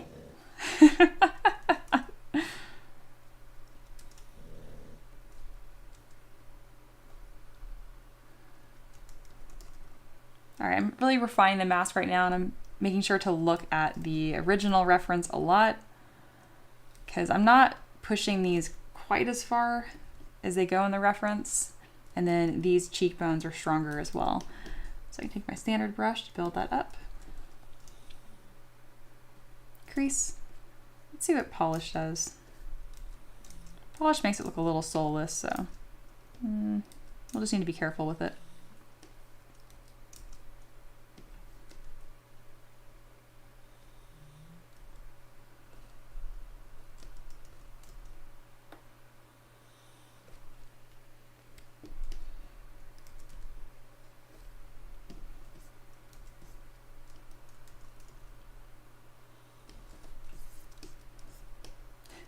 Miniplay says, oh man, I have the reference screen of my other monitor and that white skull is there staring at me.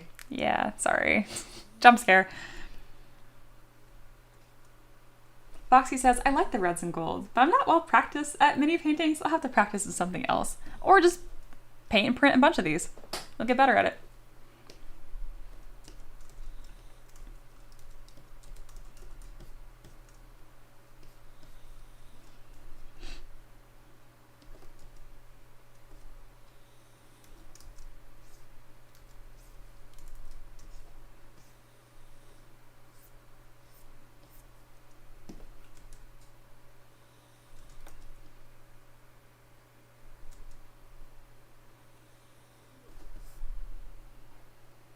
There we go.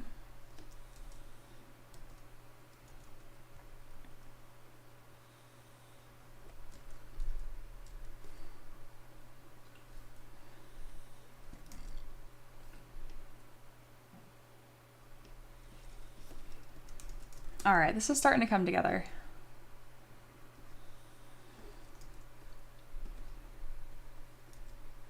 Come with my crease brush and get these mapped out. These lines I have here that I really like.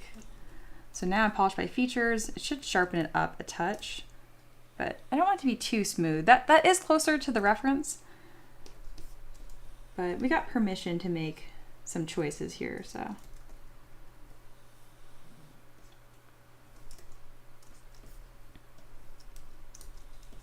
There we go. It's a bit smoother. I like that. And then I'm going to go ahead and apply. We need to start creating some shapes with edge loops here where we can really start to build up the shape language of the rest of the model. All right, extrude, poly loop, just a small border here. Something really clean. And then there are a couple lines that crease through. They're not quite this structural. Man, ZBrush crashed again. That's really unusual. That's okay.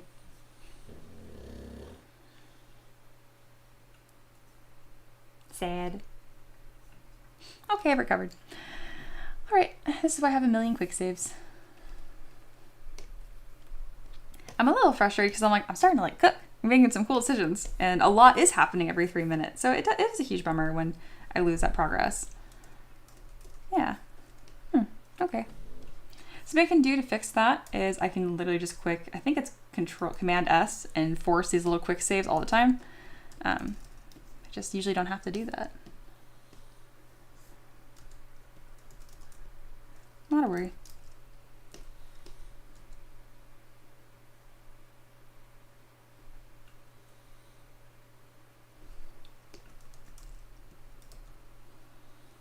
Aloha, bad ZBrush. I agree. I agree. Foxy says, I appreciate the design of the seventh sister from SW Rebels. I'm not familiar with that. Do you want to post a picture of that?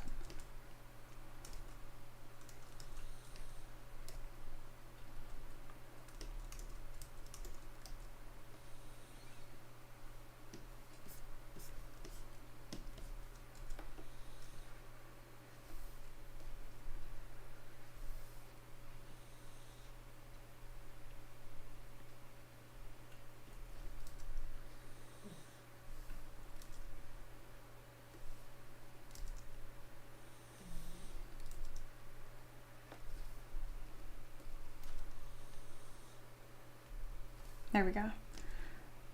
It's a very sharp model, and a lot of these features are very sensitive. So I'm really just taking my time. Oh yeah, cool. Star Wars, duh, SW.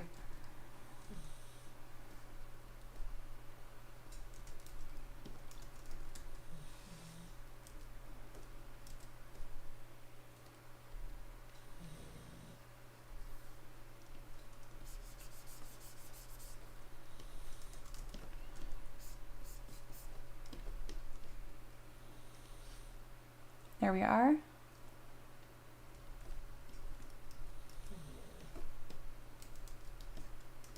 Gotta revisit this for just a moment so I can add some resolution. Don't worry.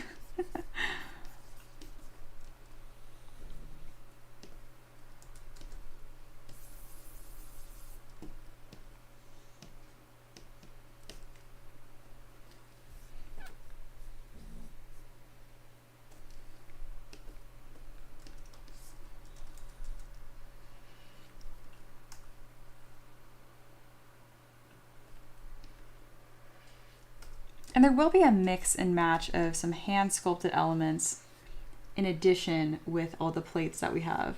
So the body underneath is actually gonna do a lot of the heavy lifting here for me. There we go.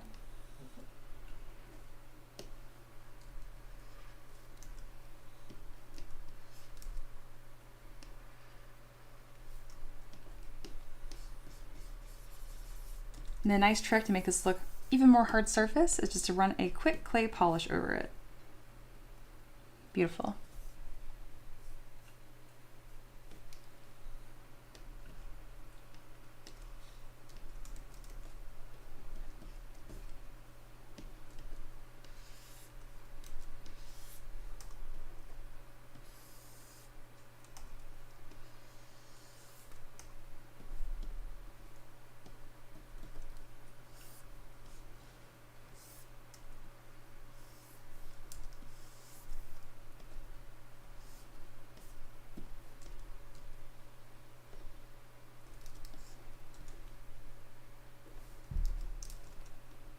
Her face has gotten a touch wide, but that just gives me more room to push her cheekbones out and the rest of this in.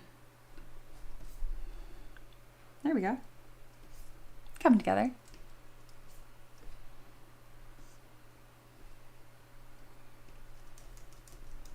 We are officially at the end of my Tavern Keeper's craft, but I'm not done, so we're working still.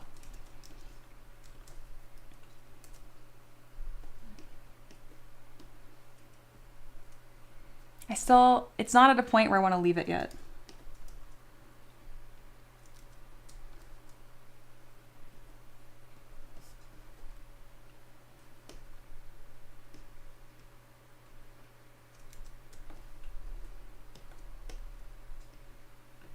And I have the extra energy, so I might as well. Because I don't have to, I can always just come back to this later. Crease and poly loop.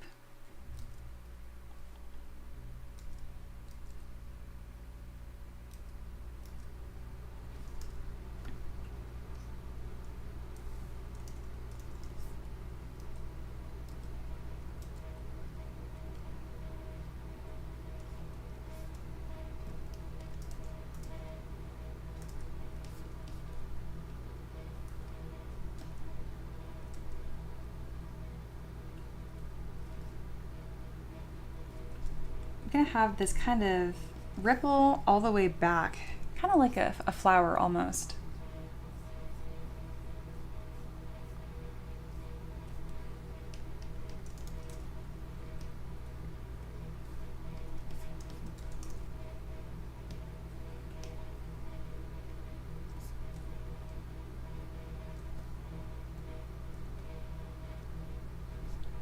There we go, extruding a couple edge loops, and then I can duplicate, grab my move brush, and kind of pull this back. In the original reference, there's only like 2 of these plates, but I got room to add a couple more.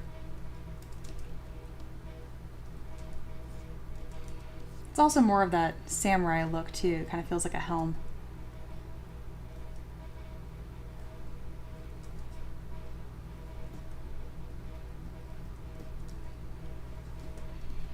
And now we can start focusing more on that neck fanned out piece.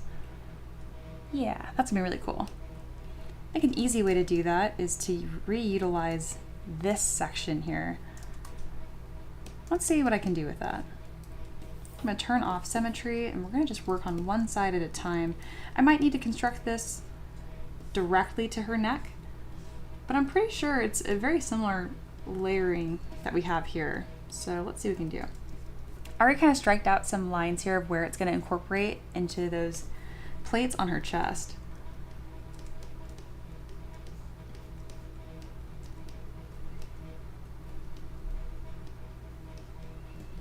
I'm gonna go ahead and scoot the shoulder armor off just a little bit so we have some more room.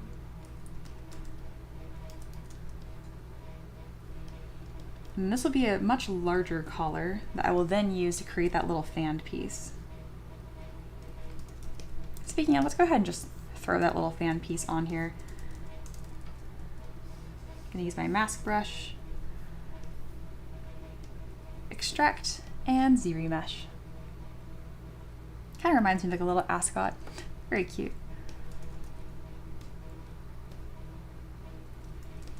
And that's gonna take care of a lot of that lifting on the top of the bodice that I don't have to deal with anymore, because this shape replaces it. It's also really pretty, and it's still really leaning into that samurai look. Did you guys know that there were female samurai? I didn't know that until today.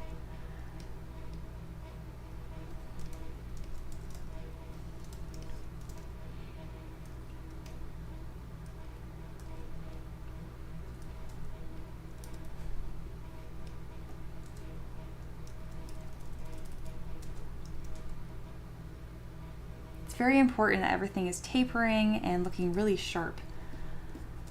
Really elegant too, without giving her like a pinhead. We don't want that.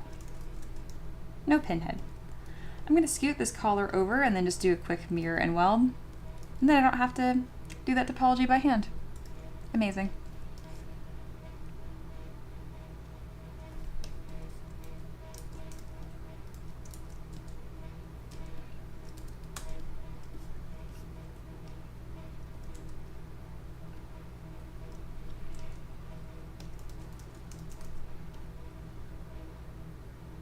This has a few layers to it, which is really lovely.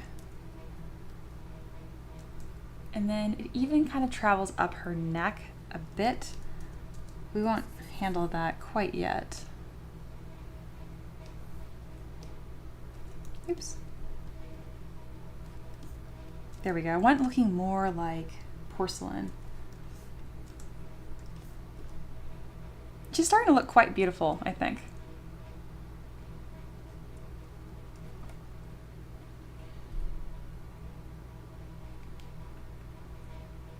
And Sader said, indeed, about women being samurai as well, is more of a class rank than a military one. That's about what I read too. Very cool though.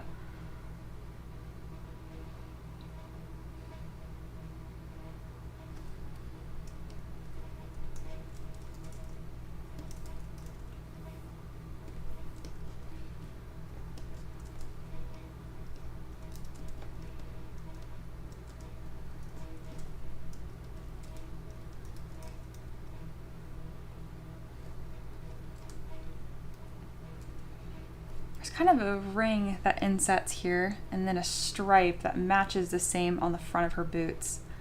Okay, let's go ahead and create those components.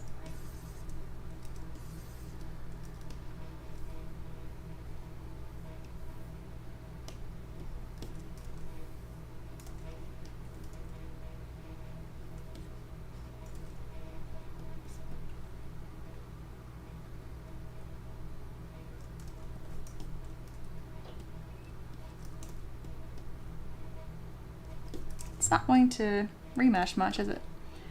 There we go. I just need a little bit of encouragement. And by encouragement, I mean a disapproving look.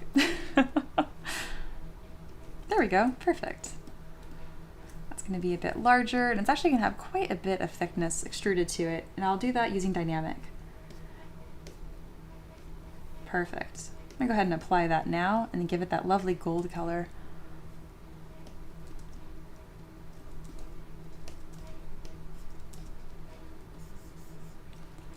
And yeah, there's a nice connecting piece right here.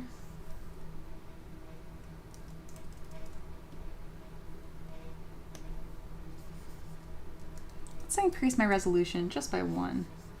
There we go.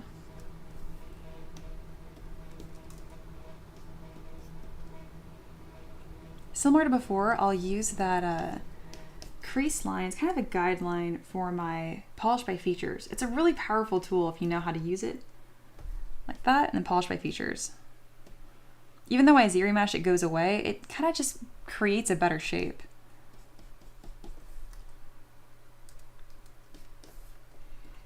Let's make that more narrow.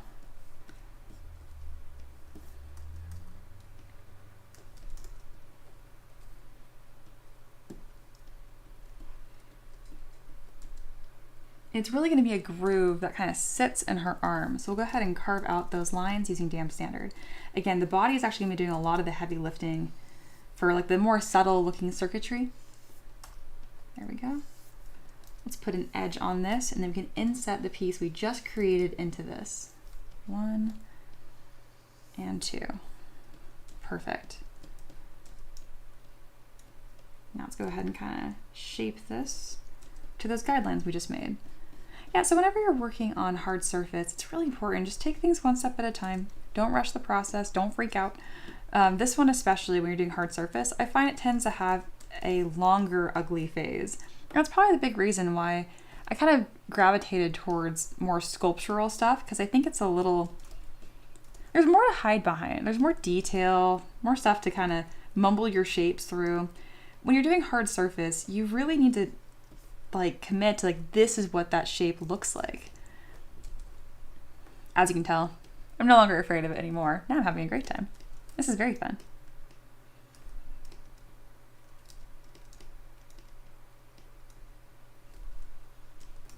She has 2 really cool, like, fanned out pieces of hip armor. Oh, also a question to my students, you can answer in your head or in the chat. Did you guys notice that it wasn't random, like what pieces I extracted initially? And like what pieces that I'm extracting now? Like these are definitely the secondary. Like when I extracted the pieces, they were in order of primary shapes. Just pointing that out. So that's why it's looking so much fancier now, because I'm adding these secondary pieces in.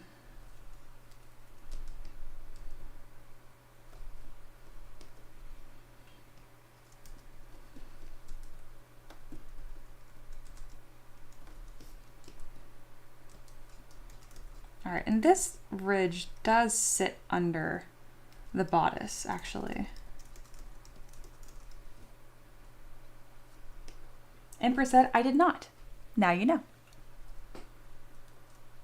But I'm also not a student. This is true. This is true. Not yet. We'll see. But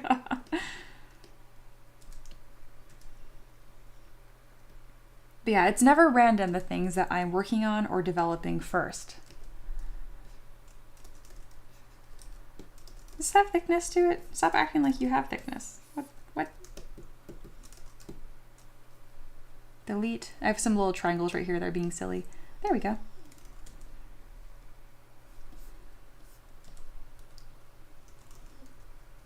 I'm getting a little too fancy with these gradients, and it's making stuff look really confusing. So we're gonna make this color scheme a little more simple.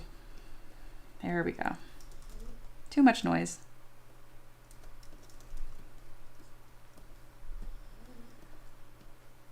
There we go. More simple.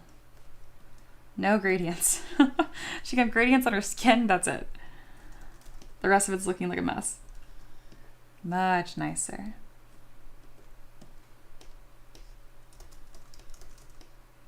I do think it'd be fun if she had that gradient on her hands too.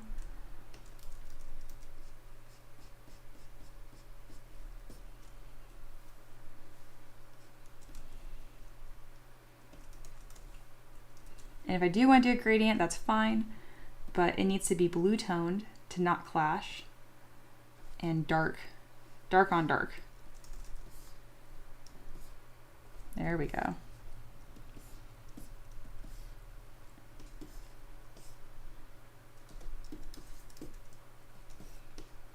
She's starting to look really cool. Did you guys doubt me? I never doubted me.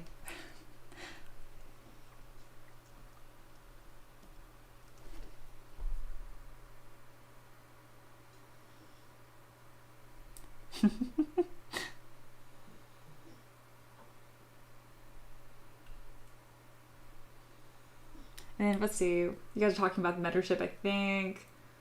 Oh, talking about Empress wanting to be a student. Sater says, but you want to be. Double finger guns. Mostly in jest. Sater says, personally, I think Empress is looking for ways to talk herself out of becoming a student because she wants to, but doesn't want to spend the money. Totally understandable. ZBrush is a fortune.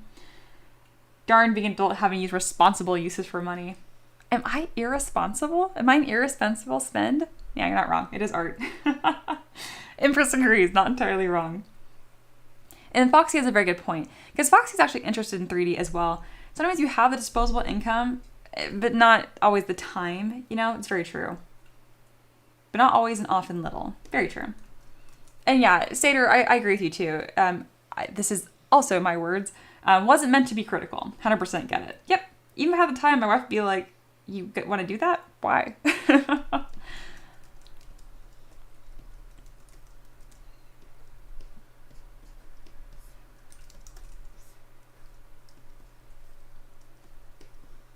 And as far as why, though, I'm like, because it's really cool. Corey says, and don't worry, I used to be a student, but I can't really afford it right now. Mia is still super nice to us, even if we aren't students. This is true. I love all my peasants.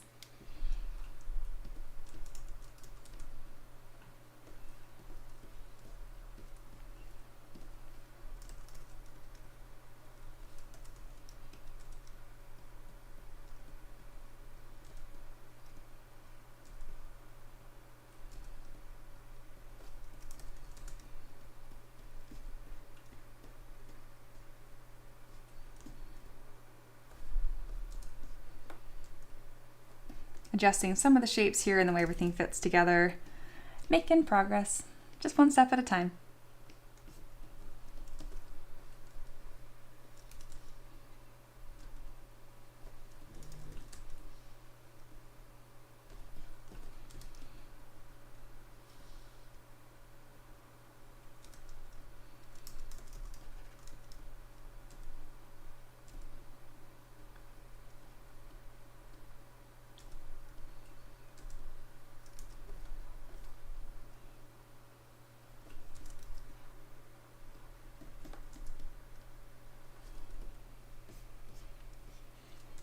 All right, our next step is we need the front guard. Whoops, there we go. The front guard for these boots.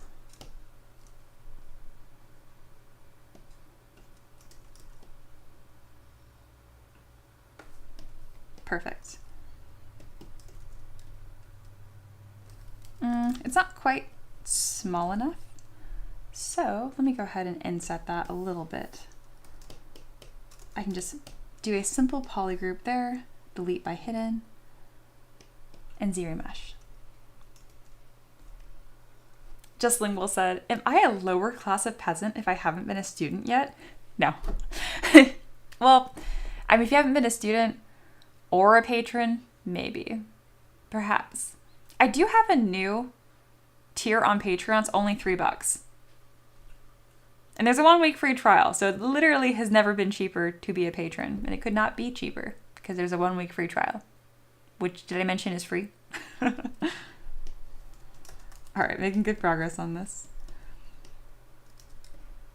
Oh, and speaking of, if you guys haven't already, I forgot to mention the freebie of the day.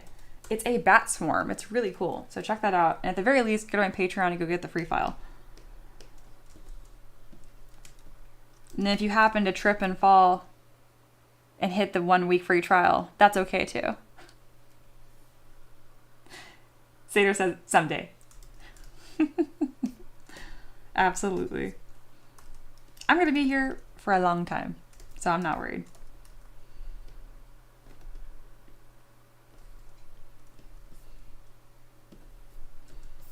Guys, was I tricked? Did I trick myself into making brand new boots? These are looking so cool. I think I did trick myself. Very good. Very good.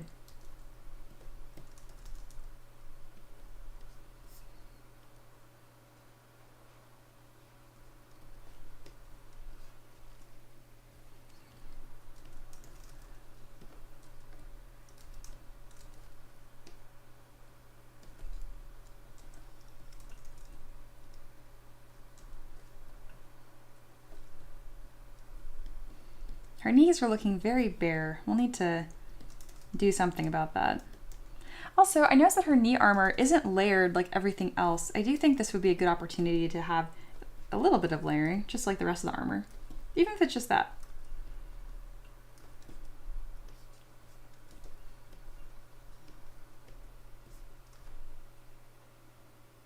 Reaper says, freebie is still the well. Only for you, honey. Because you're special. Everyone laughs at Taylor. Sorry, Reaper. All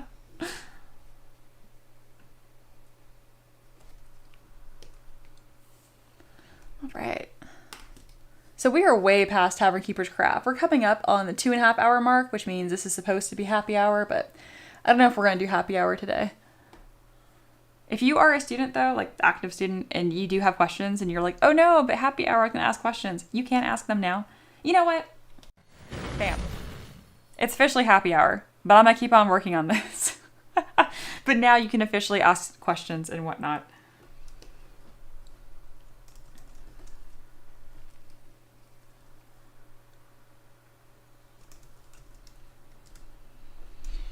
All right, this has a pretty simple texture on it, and then they're belted in the back. So I can go ahead and start creating that. Looks like there's 2 belts. Ooh, what is that topology? Look at that tiny little edge loop. We don't like that. ZBrush. Good job, ZBrusher. That was actually like, okay, it sounds, see, when you're sarcastic all the time, it makes it difficult. No, I'm like actually happy. That was really nice. Actually, good job, ZBrusher. When I have to specify, does that mean I'm sarcastic too often? All right, there's a belt right here.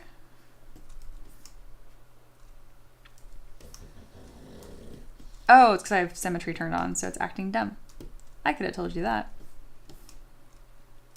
Okay. Still being dumb. I want it to be rotated. I guess I have to do it manually. That's fine. And there's another one right here. So I'm going to do a little recap in a second here. We're going to talk about the reference versus what I've created, because you guys will notice, like, even though I'm creating each of the pieces, the resulting model looks very different stylistically because it looks like something that I made. And we'll kind of talk about that and why I've made the changes that I have.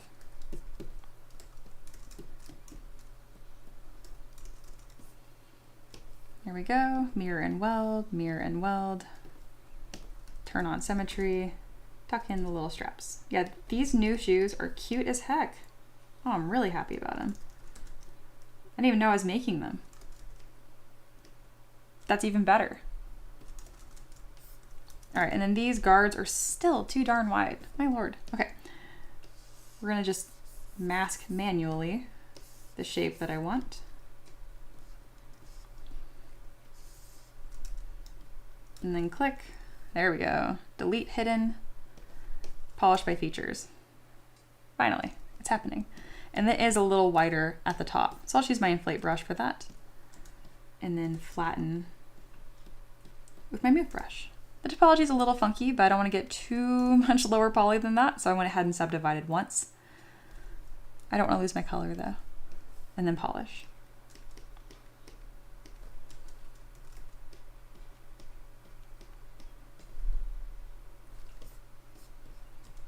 Perfect.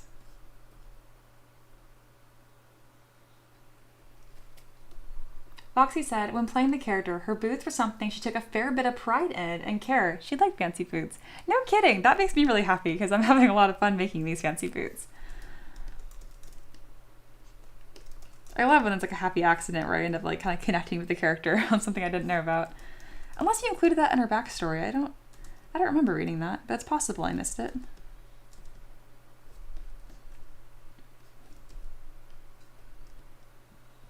I can tell how much you love this character, Foxy, and again, thank you for, trusting me with it and supporting me on Patreon. I really appreciate it, and I love what I do.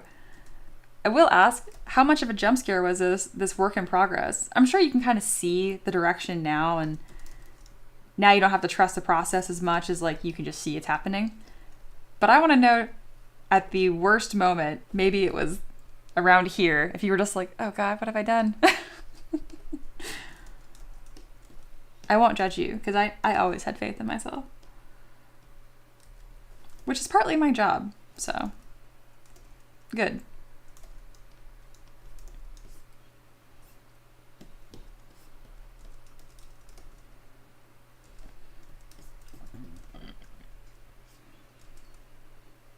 Kind of just glancing to see if I have any key aspects missing.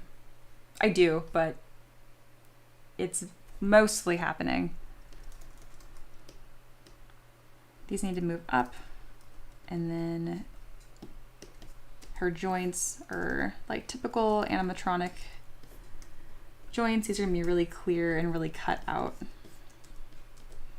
I'm just gonna kind of like throw some lines in here for now. They look really wobbly, don't you worry. We got a button for that. We got a button for everything.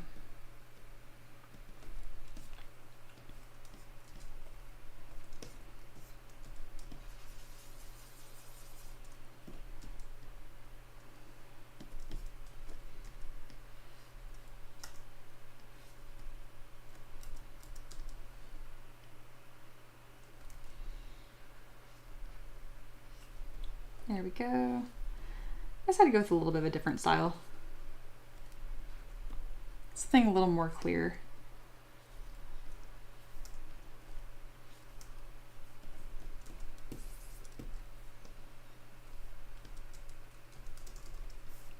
And then same with her spine. I think it'd be nice to have some really, really clear, fun contour lines. A lot of this probably isn't gonna show once I have everything fully armored, but it might just be like a nice subtle line that's shown. Same with this. Not a lot of that's gonna show, but I wanna make sure that we have these proper lines here.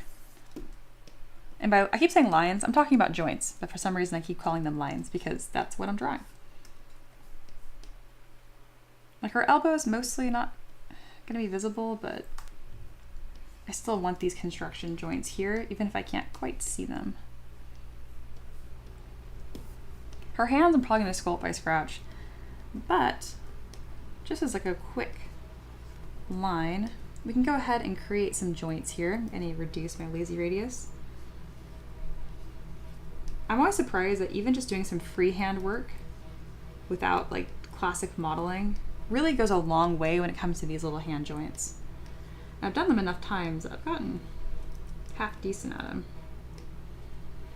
Somewhere along the lines of making hundreds of models, you get better at stuff. Crazy.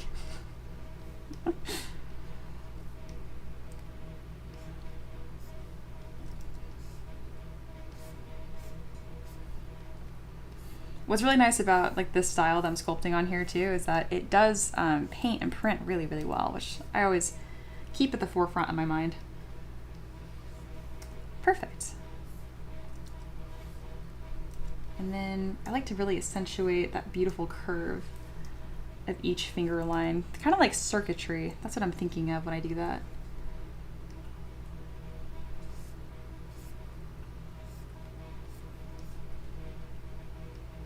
Again, there'll be some differences and some changes as I keep working on these hands, but for now, this is a nice little start.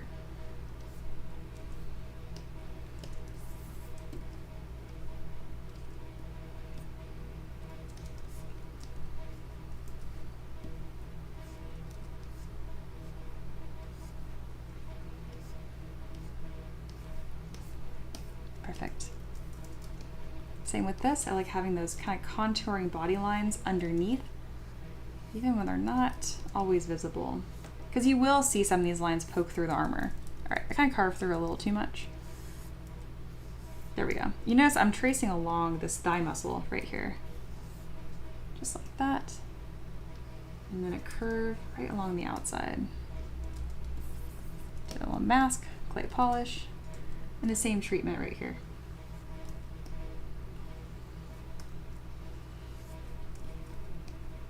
There we go, something subtle.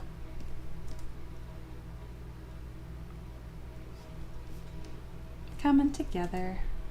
Now that I know that these are fancy boots, I can really give them a nice strong heel. Not so much like taller than what it is now, just a little more pronounced.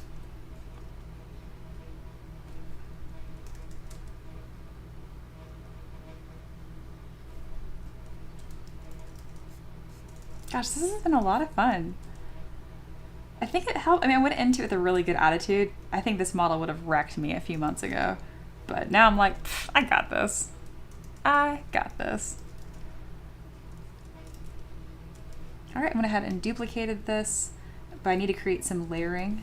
So we'll do what we've kind of been doing, where it's essentially I create one asset And then I can delete hidden, polish by features, a little nice Z-remesh, and then I can use that to layer up some new pieces.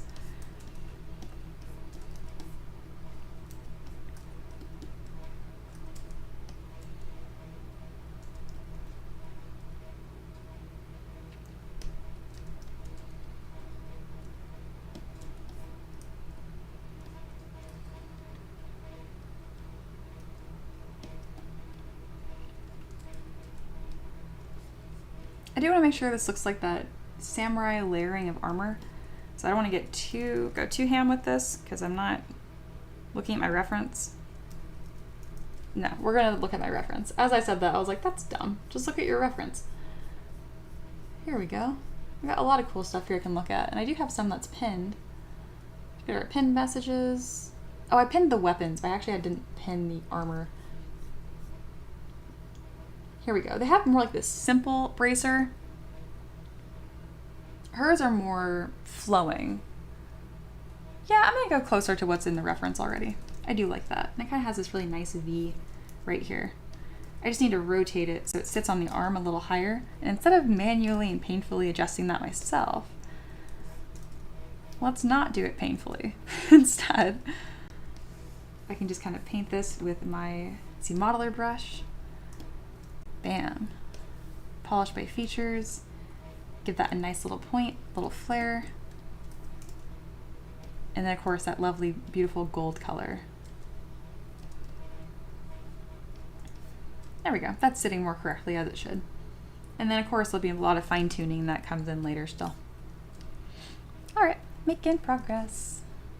All right, another thing is we're kind of losing this really pretty subtlety that happens here at the base of her thigh armor. So it's actually a little bit shorter than this, which is interesting. Something I can do to quickly shorten this is go to delete poly loop, and I can just click and delete and shorten it up like that. Pretty nifty, huh? Something kind of like that.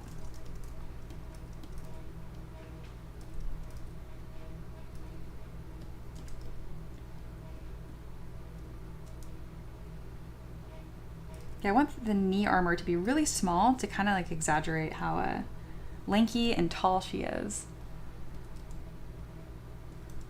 This needs to scoot up a lot. There we go. Go ahead and cinch in her waist just a touch. Broaden her hips.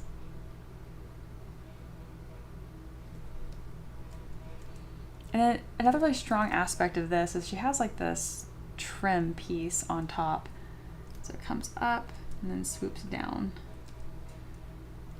I've also made these a little on the thick side, which is fine, but I need to tone it down a little bit.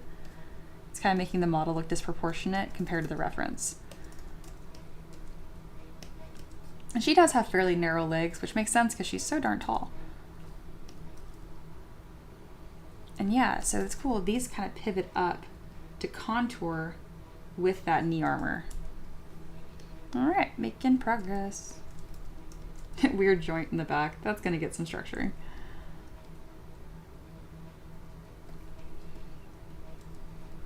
I don't need to give these a cheeky cut, but I also don't want them to look like weird little boxers. So we'll go with a little bit of a cheeky cut.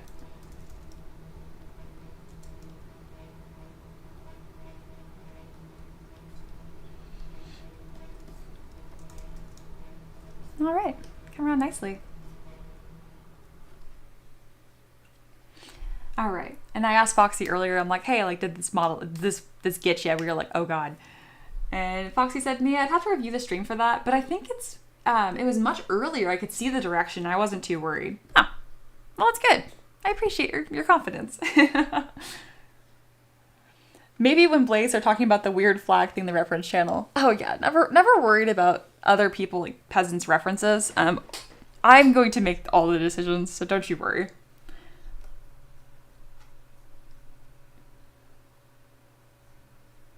Just Lingual said, I'll do the affordable Patreon so I become a citizen and get my resin rations to eat. Oh, did you join the comment here? Or are you just going to be a free trial and then bail? You still could do that because you'd be an official patron. But if you did join, let me know because I got to do confetti. And check my email. Yes, Maverick. You're so cute. Oh yeah, new free trial member. Seal. Yeah. All right. That's a new patron. That's very exciting. Welcome. You're an official peasant. And now I know Just Lingual. I know who you are in Discord now and on Patreon. Because if y'all could just have the same name everywhere, it would do a lot for me. I do pretty good, but no more than 2 names per person, okay? Common, not free. Haven't done it quite yet. Oh, well, someone else joined for free, too. So, that means I got 2 new people that joined. Double party. All right, thank you, guys. That makes my little sales pitch less... No, it was good. I did business. I did business, guys. Thank you, guys. Just like, well, I want to pay you. Thank you. I really do appreciate it. Have I really... You know, I've had that comment here for like almost 2 weeks. Is that the first time I've talked about it on stream? Bad business, Mia. It's okay. I did it. And I'm really excited to have both of you guys. One, not as official yet, but I know you're going to join Just Lingual. And then to Seal, thank you. And even Mini Blaze is an official student now. Look at you guys. Aloha, look, it's happening. We're scooping. The net is out. Beautiful. Mini Blaze. I wish Foxy liked the back banner. Me too. I think the banner is fun. Mini Blaze, at least 1 new student this week too. Aloha, scoop. Just Lingual says, no, you mentioned it before. I almost did. I'm broke now, and now I'm convinced. I get you. Well, your $3 is especially appreciated. It really is. What is that? Cents a day. That's how I pitch my mentorship. I'm like, oh, it's $1 a day, which makes it not sound like a fortune. But $3 a month is much more affordable than $30 a month. That's awesome, though. Tavern peasants rise up. Very good. Very good. Goodness, that means that the majority of the chat, if not almost every darn one of y'all, is actually like a full-on patron or a student, which is double amazing. So cool, cool. And we do have like honorary patrons too, like Empress. You're pretty awesome. Like, don't get me wrong. All right, this is really coming out cool. Let's put a base on her. I have calmed down significantly because I was like really zealous. I'm like, this is not looking what in my head. Oh, she has a belt. Holy crap, she has a belt.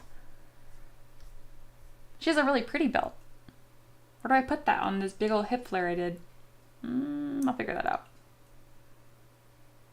God, she looks really cool. I'm still gonna put a ton of work into this, but we're at a good starting point here. Mini Blaze. For what it's worth, I was always planning on the mentorship. That's why I gave you her time. Because you had your, not orientation, words, the talk, where people talk and teach, seminar, class.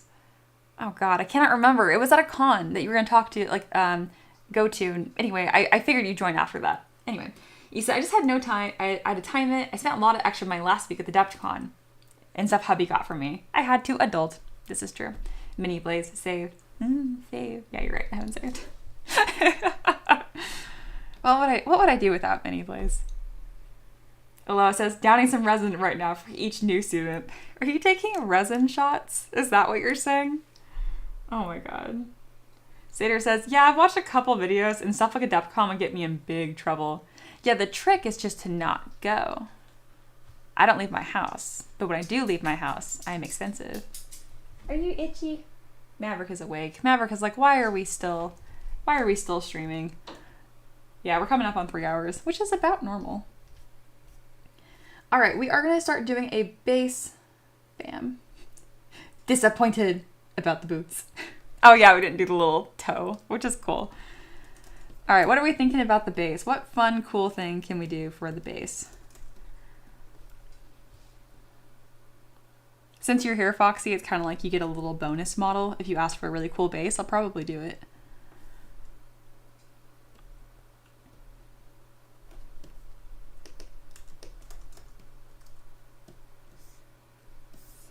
I love the black and gold. I need more things with red.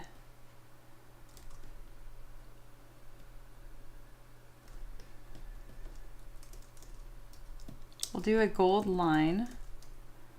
And then this. But like, do I put her in like the forest? Where do I put her? This is where I always get confused when it comes to Warforged. Mini Blaze. Did I mention my hubby let me loose in the dealer's area with the credit card all by myself? Sater says, yes, I'm jealous. My wife would never. She knows better. Good woman. Alright, I have a new and improved asset library. It looks pretty much the same, but there are new things in it. Maybe there's some things I can stick on the base. I don't know what environment to put her in. Let me look at this. Just Lingual says, I did rare instead. I'll just pick up a 4th job. Oh my god, thank you. I'm gonna send you don't get confetti. You get emotional support hearts for that. Hey, on the flip side, it is a screaming deal. You get like, oh goodness, I think it's like I have 600 models available for rare patrons. Ooh, a cherry blossom tree, a small one. Did you just recommend I sculpt an entire tree for this model? I'm not against it. That's outrageous. That's like small. It's just as much work. I have to sculpt a whole tree. Just the fact that I make it physically small, it is still the same amount of work. I'm just angry because I like your idea and it's a lot of work. Like a bonsai.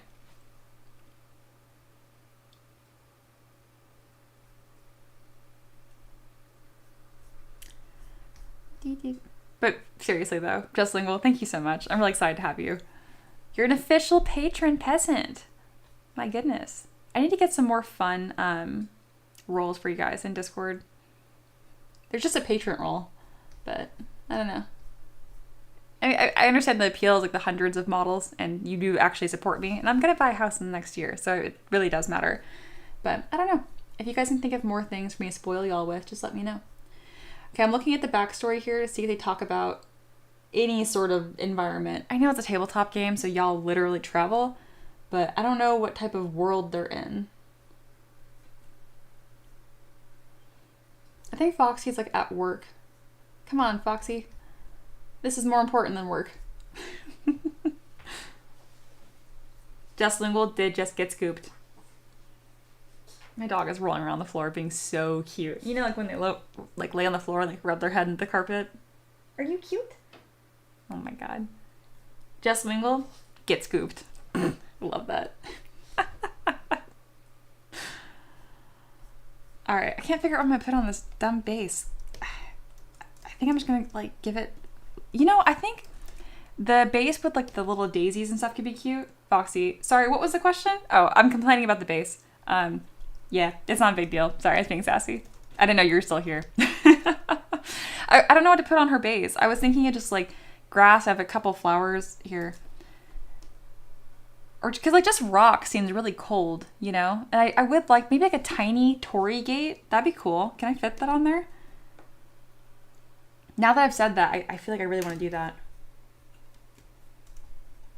I do have a brush pack with grass and with flowers. Here, I have an idea of what I want to do. Because I do have a torii gate somewhere. Is torii spelled 2 R's or 2 I's? Neither? Oh, why can't I spell?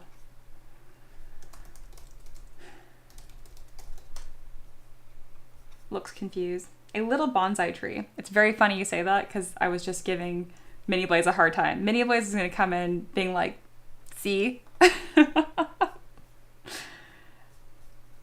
That would be cool. Alright, I know I have a freaking torii gate. Not Tori the Cardinal. Is it 2 R's? 2 I's? What the heck? Alright, I have ideas. It's going to be really cool. Yeah, it's 2 I's, right? I literally have this model. I just don't know why I can't find it. Alright, anyway, one thing at a time. I got a plan. You said mini bonsai trees. I'm going to go more on the nature-y side. Here is a really nice base that we can start with. This is the same one I used for that memorial piece for that guy's dog. I almost said for that guy's dead dog. That was so harsh. Anyway. Unsurprisingly, your girl is a little chaotic in interviews. I'm too honest. Anyway. Okay. That's a nice start. And then I can add a couple trees a couple of rocks, and then a little torii gate for like I don't know, like little creatures and spirits. I think that'd be really cool. The fact that I have to go to my mini factory store to find this is embarrassing because like, there it is. I found it.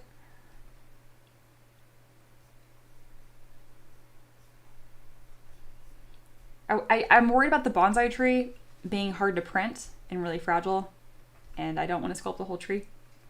I can though. I've got enough trees. I can find one that I can put in there like really small.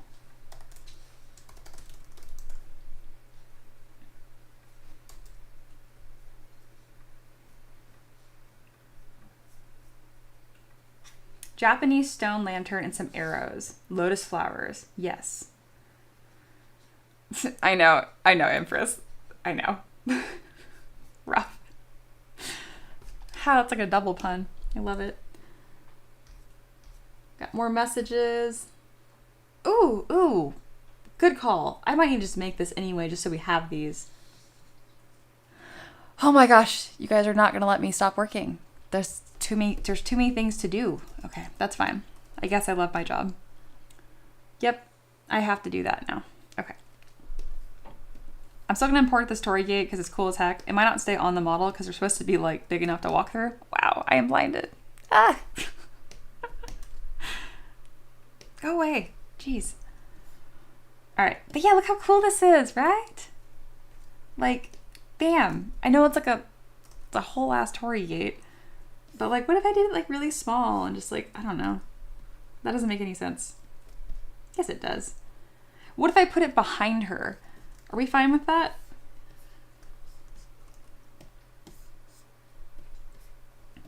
I can make it as big as possible.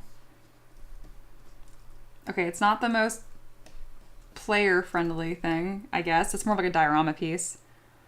But it's so cool. I think lotus flowers would be cool.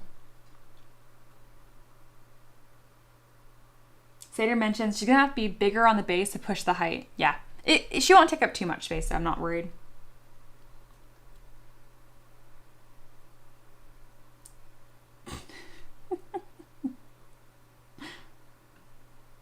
Foxy, Mia, what if the torii gate is the base? How would I do that? I think you're mostly making like an Inception joke. So far, oh wow, a lot has changed since I tuned in. Yay! I'm glad somebody would come back because I know this model didn't look good for over an hour. I am very aware, but I trusted the process. Doesn't she look cool? Right? Mayblade says taller. No, yeah, I can't. I don't think this is a very friendly piece, this torii gate, to have as a base decoration. It's so cool though. All right, we're gonna do a little review here, just for a moment.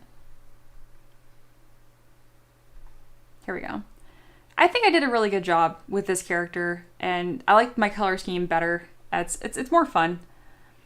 There's some things I need to adjust, like her shoulder armor is a little big. I do like that emphasizes more of that samurai aspect, and we do have most of her like essential features in here. I don't have separation on this breastplate yet. Mine goes all the way around. I don't want it to do that.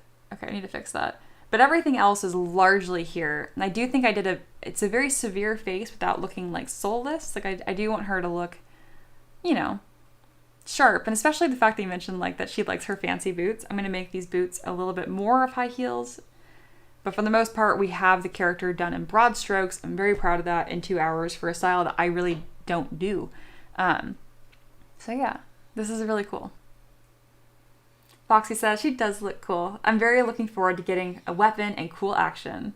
Thank you so much. At the end of the day, Foxy's opinion is the only one that matters.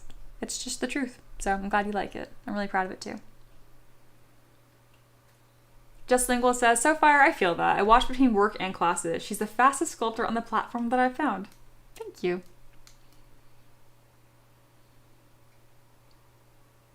So far says, looks very cool, like a modern Japanese bicentennial man. Hell yeah. Corey says, Mia, she's coming together. Thank you, thank you. What would I do without my Tavern peasants? I don't know how obvious it is. Oh yeah, we need this. Ooh, like pose on the gate. That is more of a diorama piece. But I don't know. I can do whatever I want. All right, we're gonna change out the little flowers here to lotuses for obvious reasons. I think I am gonna keep this gate and just make it like really tiny. And we're gonna have a little scene down here with a couple of rocks. It's gonna be a fun time. Oh, look, a lotus flower. Wow. Oh, fun fact, lotus flowers are my favorite of all flowers, which I know is funny because they grow in like a swamp and they don't exactly sell them at Target. My poor husband, when he was like, you know, we've been together since we were 16, and you know, like you buy like your girlfriend roses and stuff, and he asks like, oh, like what's your favorite flower? And I'm like, I didn't know what he was asking for because I'm 16 and dumb, I guess. And I was like, oh, I like lotus flowers. He's just like, okay.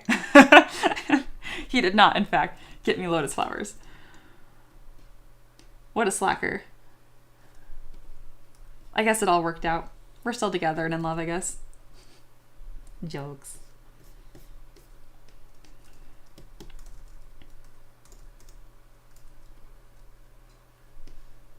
Alrighty, these are so beautiful. I'm gonna put a couple of these around the base, and it's pretty much the same size. I usually vary them a bit more. And this is not where lotus flowers grow. They need like a lily pad and stuff. But I don't think putting her on water makes a terrible amount of sense. But she's already a robot person. How limited are we really? All right, I already like this. I think it's looking really sweet. And then I know I keep using this rock tower too much, but I just think it's a really nice rock. And something about it feels Japanese to me. I can't explain it. Nope, not the wrong. There we go.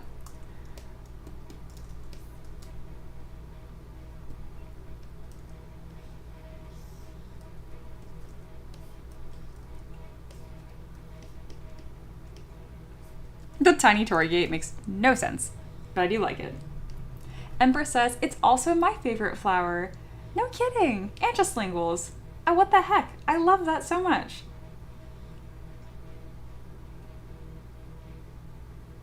Seder, obligatory, actually, lotus flowers are water flowers.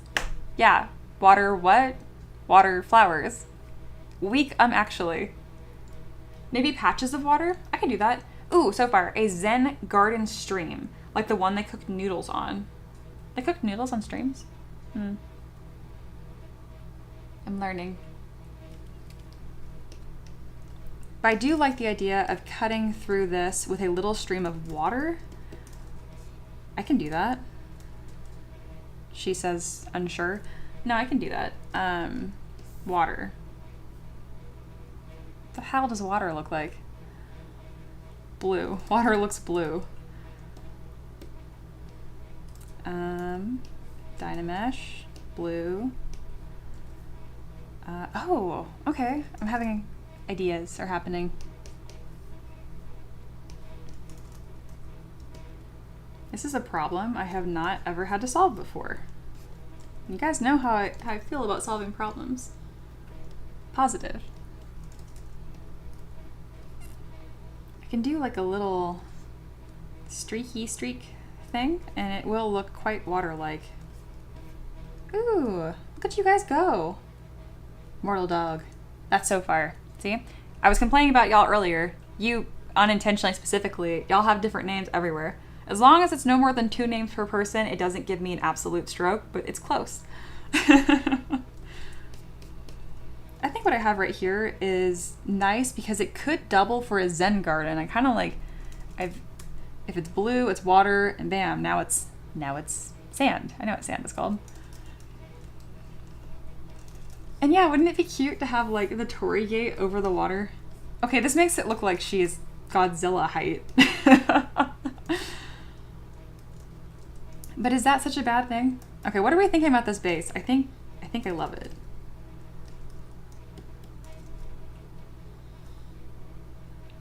Yeah, this is cool.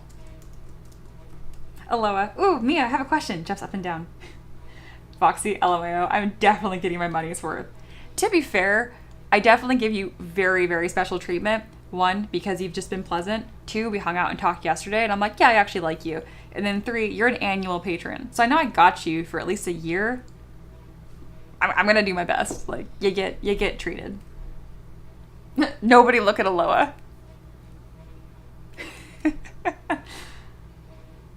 Foxy, how about this? The base is water with lotus flowers, and on top of the Torii gate, sticking up out of the water with repose on top of the gate. Sir, that is a diorama. You're not fooling me. So far. Mia, sorry I can't log into that account at work. No, you're totally fine. I am so dry and snarky, and I mean everything just with love. Don't ever take me seriously. I love it. Can the Tavern have more 3-hour plus streams? Do you guys want that? I feel like that's too long. Like, I specifically scheduled this in a way to where after like 2.5 hours, like I leave you guys wanting a little bit more. So you don't get, I don't know. I feel like 3 hours of Mia every single day is a lot. I think it's a lot. And I'm always with me. When she hits 15 consecutive days. That's a good one. Though it's 14. That's my new streak. But you're really close. That's a really good idea. Foxy says, Mia, you have my permission to 100% half-ass a 2-legged horse when it comes up. I'll remember that. I don't know if I'm capable of that. I can't help. I must full-ass everything. I especially don't mind this being a longer stream because, like, as I was streaming, 2 of y'all, 1 officially, 1 tentatively, no, 2 of y'all, joined my Patreon, which is a huge deal. Like, that allows me to swear on YouTube. Very good. Thank you. So glad I'm monetized somewhere else. Empress, we can't keep you here all day. I agree. Empress says, I would love longer, but 3 hours is enough knowing you got extra stuff going on. I would love to say that I have extra stuff going on, but I don't. This is my whole job. So on Friday, Saturday, and Sunday, I don't work a second shift, but oh my God, I'm having a stroke. 1 second. So, I live stream every day. 3 days a week though, Friday, Saturday, Sunday. This is the only work that I do. So don't worry, I'm not burning myself out. Monday, Tuesday, Wednesday, Thursday, I'll do my stream for 3 hours and then like 2 hours of miscellaneous stuff, whether it's like on the website. But don't y'all worry, I'm not putting in even 8 hours a day because I stretch it out every day. I know, many vlogs like, you need to check your camera later, something interfering with it. Yeah, it does this little glitchy thing every now and then. I am very aware. It's an investment I will fix later. Beautiful, beautiful. Ricky said, we can go back to an extra hour after a $5 donation. Would y'all be open to that? I used to do that. I used to do, if there was a $5 donation, I would stream for an extra hour. And it was funny because I think I had non-sleeper just donated 5 times $1. It was very chaotic, but it did work. Corey says to Ricky to make it $10. Ooh, $10 an hour. Expensive. I like that. Just Lingual agrees. I think that was fun. Caveat, either a $5 donation, or 10, whatever, or if someone joins the Patreon, I think I would very, very happily do that. You'd have to tell me in the chat that you did that, but yeah. Even Sater says, I like dahlia flowers. That's nice. I don't know what that looks like. I want to see what dahlias look like. Oh, those are beautiful. Everybody enjoy dahlia flowers. These are Sater's favorite flowers, and I can see why. Oh, those are nice. You know, it's like a land lotus. I wouldn't mind getting those instead. Ricky.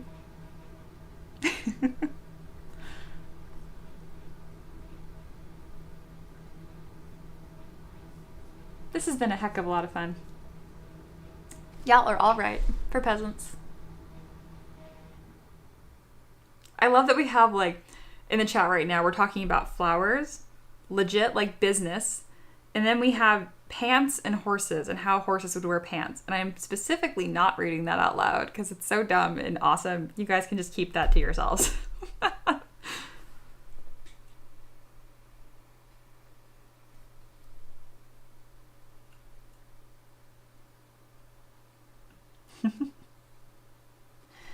All right, any other ideas in here? New camera coming soon. Yes, we do have plans on that. Mini Blaze, you're the first person to actually acknowledge that it glitches out somewhat regularly. You're observant. Good job. You'll make for a great artist.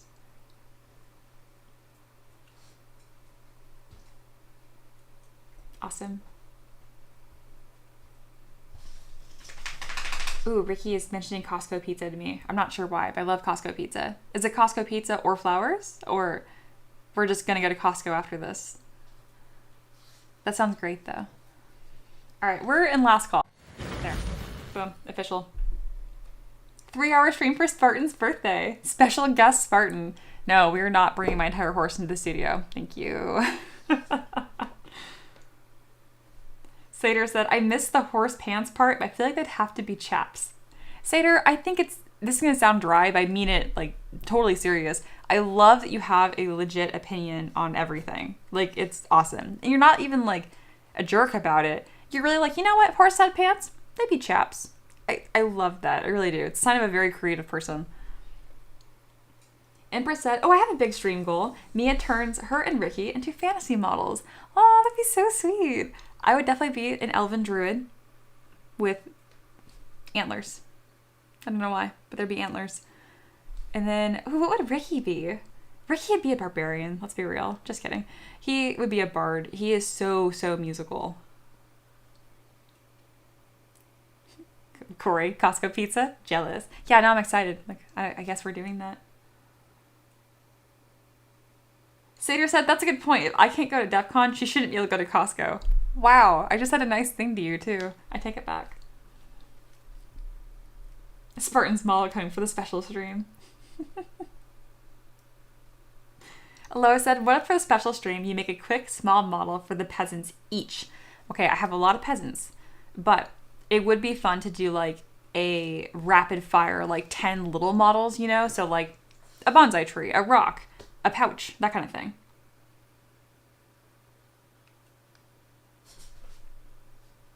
Oh, Sater said, Mia, not you, my wife. Ah, yes, that does make more sense. I was like, I can go to Costco.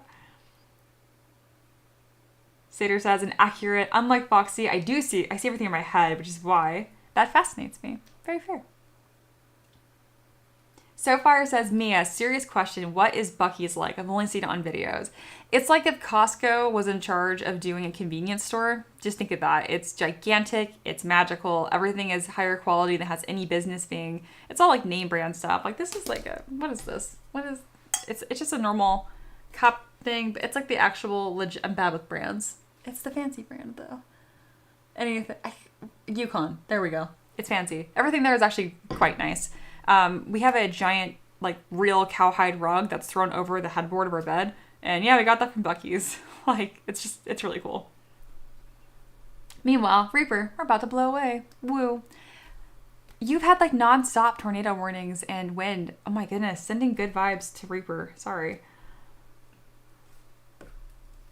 All right, I need to save this. And I didn't do screenshots today. That's okay. I don't have to do screenshot updates every day. You just gotta be here.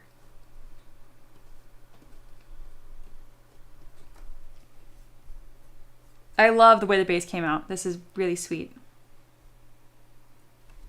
Sater says, and much like Costco, they actually pay all their workers a livable wage. Yes, joking, not joking, because I live close to a Buc-ee's. If all of this fell apart, I would apply to Buc-ee's for sure, in between an actual engineering job. That is kind of a fun fact about me. Ricky and I are very like blessed like to work hard, and our art business is going fantastic, and it's growing a lot in this year too, which is great because I'm trying to buy a house. But all that being said, even though I'm comfortable with it, we do still always have a plan like A, B, C. That's kind of just the person I've always been. So yeah. Bucky's is one of them. Kind of funny.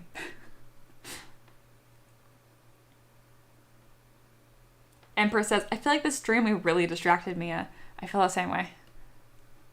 It's fine. The more I like you guys, the harder this is to do. I'm like, oh, once again, community, it's like, it's gonna be so fun. And like, it is, but like, I underestimated, like, it's too fun. Less fun. Thank you. I'm obviously being extremely dry. If I didn't live stream regularly like this, I'm not kidding, this model would have absolutely wrecked my confidence. Like, Foxy, you're aware of what a hard design this is, right? Like, that face is tricky. There's a lot about this. This is really, really tricky. And, no, I've just gotten so good at, like, kind of just getting to a groove on live stream. And as an artist, if you can get over being camera shy and watching people watching you work while you're trying to figure things out and troubleshoot. I found that when things go wrong, I troubleshoot stuff off camera now. My internal dialogue is so much like more positive and sweet because I'm used to you guys like chiming in straight up. Oh, that came out sappier than I expected. It's true though. Like it's been a huge win-win. So even though I get distracted more, I work faster and I work healthier on and off stream. It's pretty cool. Foxy says, me, you've done a fantastic job of it though. Thank you. And honestly, this ain't nothing yet. This is like 40% done. I am so excited for what's going to happen when this really starts to come together because I have a couple things I want to push further on this. It's going to be amazing. Seder, there's more going on with the model than meets the eye, even if she did go wrong with the feet. Seder's throwing a tantrum because I didn't do these funny little sock shoes. Where are they? I can't even find them. There they are. This is what Seder is throwing a tantrum over. These look like Seder feet. Like,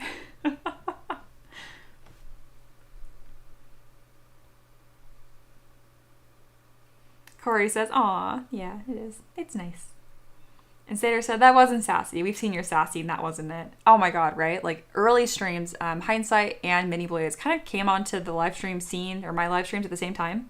And both of y'all in the Tavern at the same time was almost too much for me. I was like so defensive and crabby. And I also wasn't like eating enough before my live stream started. It was a special time. It was really funny. At the end of it, I still have a really good attitude, but oh no, you could see me get like proper flustered on those streams. Looking back, I'm like, that's pretty funny actually. Seder says, you even have some modeled already. This is true. I do. Foxy says, Mini Blade's like, Foxy, you haven't seen the pose yet. Like, it's just gonna get better. And Foxy says, this is true, but she is T-posing for dominance. Oh, you guys are dumb. Awesome. And then Seder saying to Empress about me being distracted by y'all. It's like, nah, look how much work she got done. This is true. I did get a ton of work done still. Proud of that. I need to go back and make sure I export a lot of these pieces off because these the shoulder and the collar thing, I'm definitely going to use in the future. Those are nice. All right, y'all. This was really fun. This is stretched past 3 hours. You got me. Thank you so much for being super active in the Discord. And hey, look, some chunky sandals. This has been super fun. These are all regulars at this point. But if there's someone lurking somewhere in the back of the Tavern that isn't in the Discord, you should join. Don't be weird. We're fun. Or just be weird and lurk. That's totally cool. But be weird in the Discord and lurk. Like I would. Like, look at these are all the servers I'm in. I have never sent a message in any of them except for Titancraft because I used to work there. And that's it. And I just lurk. Especially in the Monster Hunter one. I really lurk hard in that one. Occasionally I'll send reacts in the Dice Goblin one. Be like, oh, send a heart if someone's like really nice dice set. But God forbid I actually say anything. I don't know. That's just kind of how I am. And then I will be looking at all of your questions, Empress, for the mentorship. And maybe I'll even answer that on tomorrow's stream. We'll see. Minnie trying to get the Discord thing to pop. I think there's a 30-second cooldown. Corey says, I half lurk and half chat. I'm like 70% lurk, 30% chat. I feel like it's closer to 50-50. I feel like you're here quite a bit, which is good. Foxy says, I'm happy that this model has led to you creating new assets for future models. Little bits my request in future models. Exactly. I'm so glad you see like the life cycle and like the beauty of that. Like that's so fun for me. And in the future here, so I have, this is a bad example because this is my items one. Let me pull up the shirts. But yes, a lot of the pieces here are going to join like this library, and it'll be cool because in future streams you'll be able to check out like, oh, that's a piece from Ash. Pretty cool.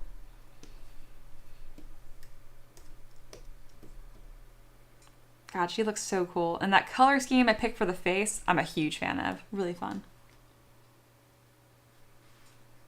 So far says, I only chat in this community. Everyone is actually nice and helpful.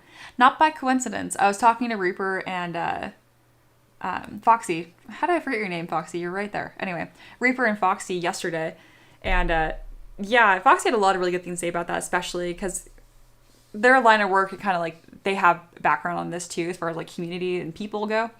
And yeah, even if someone is a good person and friendly, if they don't fit, you know, if they're not a Tavern peasant, I still yeet them. So y'all have been carefully curated. You all passed the Mia rule of cool. I'm like just terrifying lurkers from talking. They're like, oh, what if I'm not cool enough? Spoiler alert, it's you can't be cool. That's part of it. By being kind of a bit of a dork, that's what makes you fit in. Seder, this is what I wanted.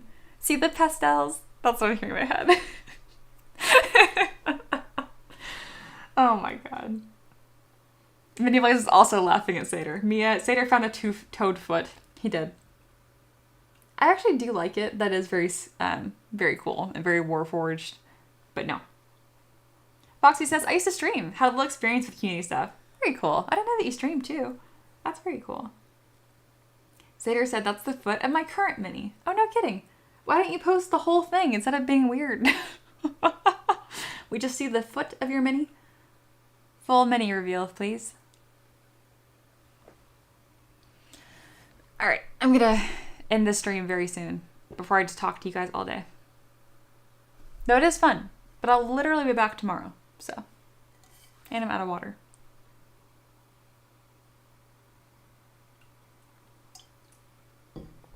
Also, we're literally not changing her shoes. She's staying in boots. You guys can talk all you want, but I like the boots. And then Fox even mentioned that Ash, this character, she likes her fancy boots. So therefore, they are especially staying. There we go. You can see your whole character. Oh, he's so fun. What the heck? Oh, I love that. Heck yeah. It's like a flipped version of the mask I did. See, I have like this swoop on her cheekbone, and you have the swoop here. This character begs for a funny voice. Please tell me you use a fun voice or an accent.